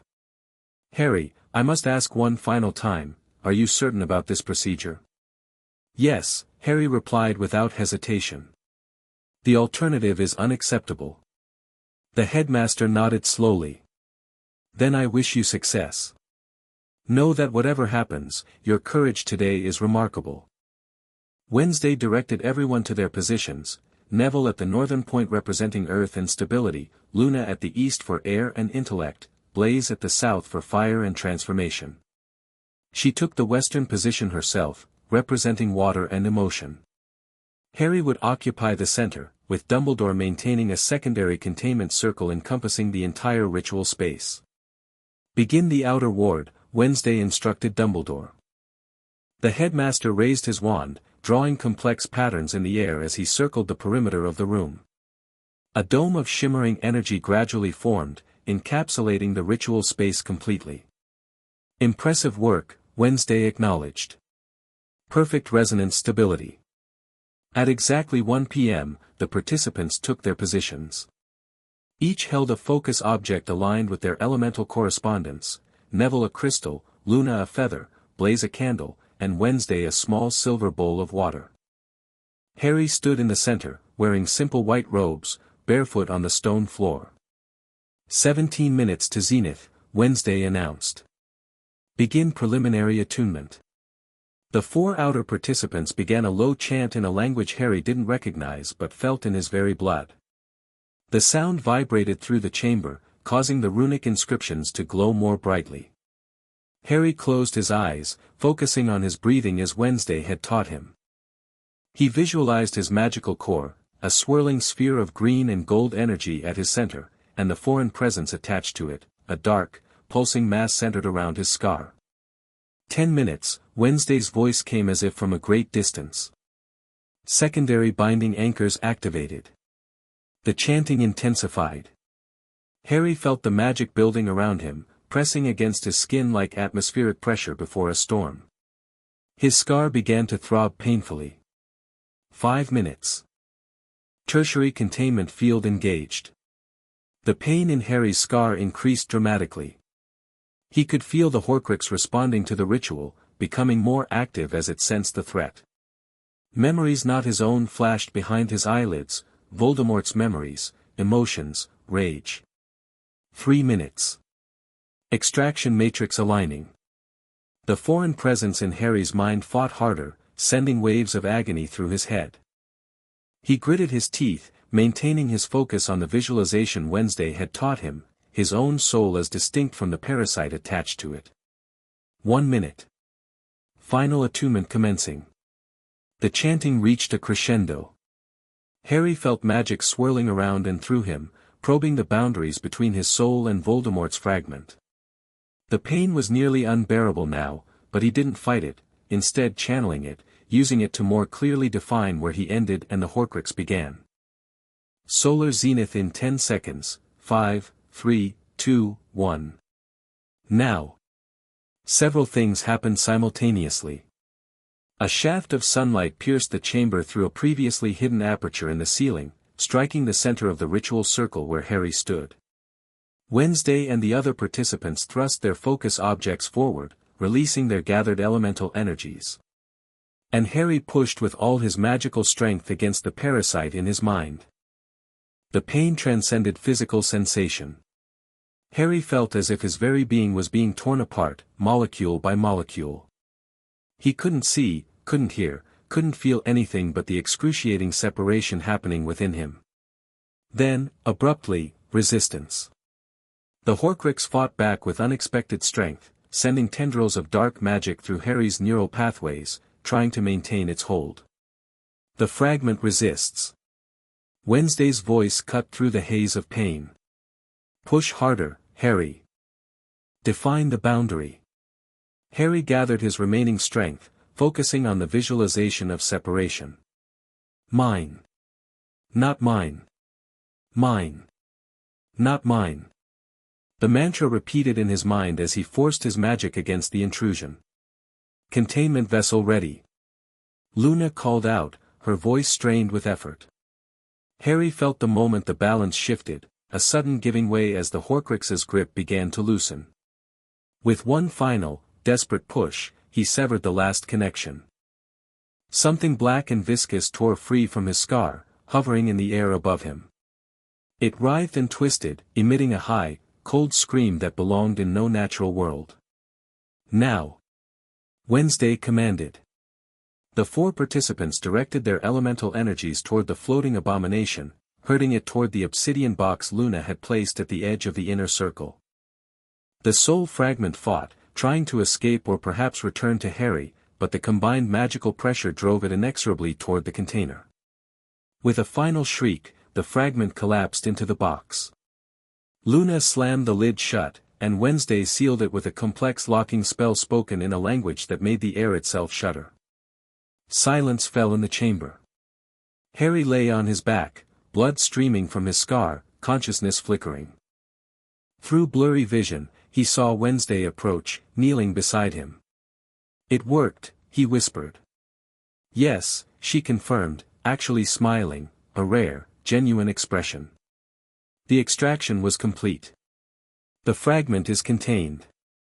Relief washed through Harry, followed immediately by exhaustion so profound he couldn't keep his eyes open. As darkness claimed him, he heard Wednesday's voice, uncharacteristically gentle, "Rest now, Harry Potter. You're free."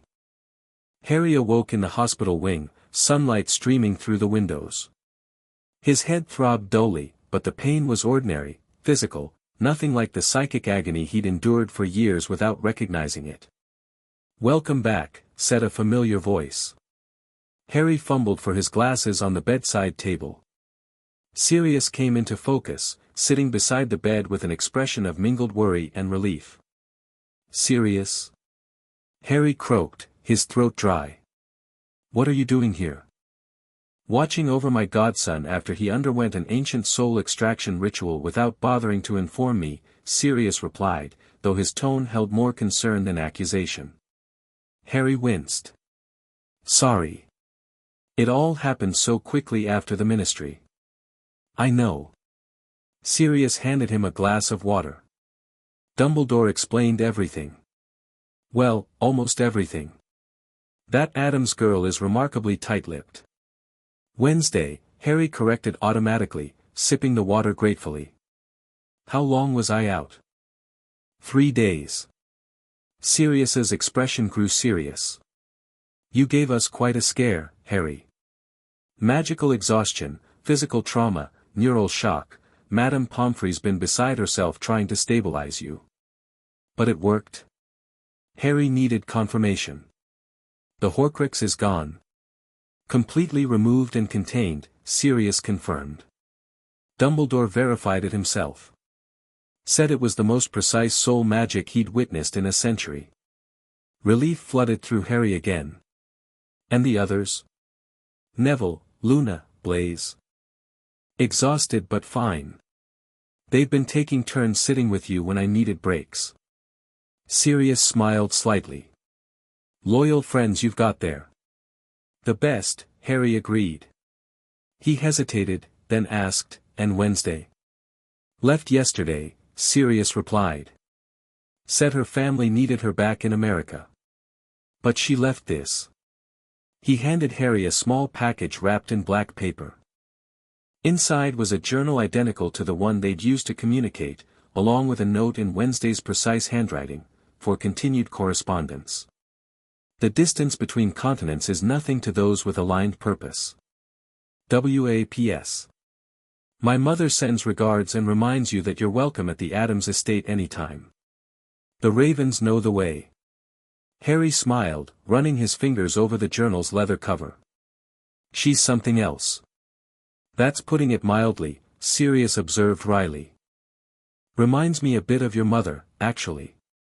Not in personality, Lily was much warmer, but in that uncompromising intelligence. That refusal to accept limitations. They talked for a while longer, Sirius updating Harry on developments while he'd been unconscious. The ministry was in turmoil, torn between addressing the Voldemort threat and containing the educational revolution Harry had sparked. The Daily Prophet published daily speculation about Harry's condition, ranging from critical magical collapse to secret training with international wizards. Oh, and your educational proposal? Sirius added with a grin. The Board of Governors approved it yesterday. Seems Lucius Malfoy's arrest left a power vacuum that Dumbledore and Augusta Longbottom exploited masterfully. It passed. Harry sat up straighter, wincing at the resulting headache. The full proposal? With minor modifications, Sirius confirmed. Supplementary magical education across all disciplines, optional but available to all years, with appropriate safety protocols. Dumbledore's been quite the advocate, surprisingly enough. Not so surprising, Harry mused. He adapts when necessary. Always has. The hospital wing doors opened, admitting Dumbledore himself, along with Ron and Hermione who had apparently arrived while Harry was unconscious. Harry. Hermione rushed to his bedside, hugging him carefully. You're awake. We've been so worried. Ron followed more sedately but looked equally relieved. About time, mate.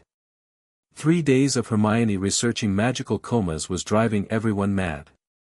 Mr. Potter, Dumbledore greeted him with a genuine smile. Most gratifying to see you conscious again. How do you feel? Like I've been trampled by hippogriffs, Harry admitted. But, lighter somehow. Clearer. The absence of the soul fragment, Dumbledore nodded understandingly. Rather like removing a persistent noise one had grown so accustomed to that its absence is more noticeable than its presence. That described it perfectly. Harry had never realized how much of his mental and magical energy had been consumed by unconsciously containing the Horcrux until it was gone. What happens to the fragment now? He asked. It remains securely contained, Dumbledore assured him. MS. Adams has provided detailed instructions for its eventual destruction once all other Horcruxes have been located and contained. Have you found any others? Harry asked. One, Dumbledore confirmed. A ring belonging to Voldemort's maternal family. I was preparing to retrieve it when recent events intervened. Harry recognized the careful phrasing for what it was, an acknowledgement that his confrontation with Dumbledore had disrupted the headmaster's own plans. We should work together on this, Harry suggested. Finding and destroying the Horcruxes. My thoughts exactly, Dumbledore agreed, surprising Harry with his ready acceptance.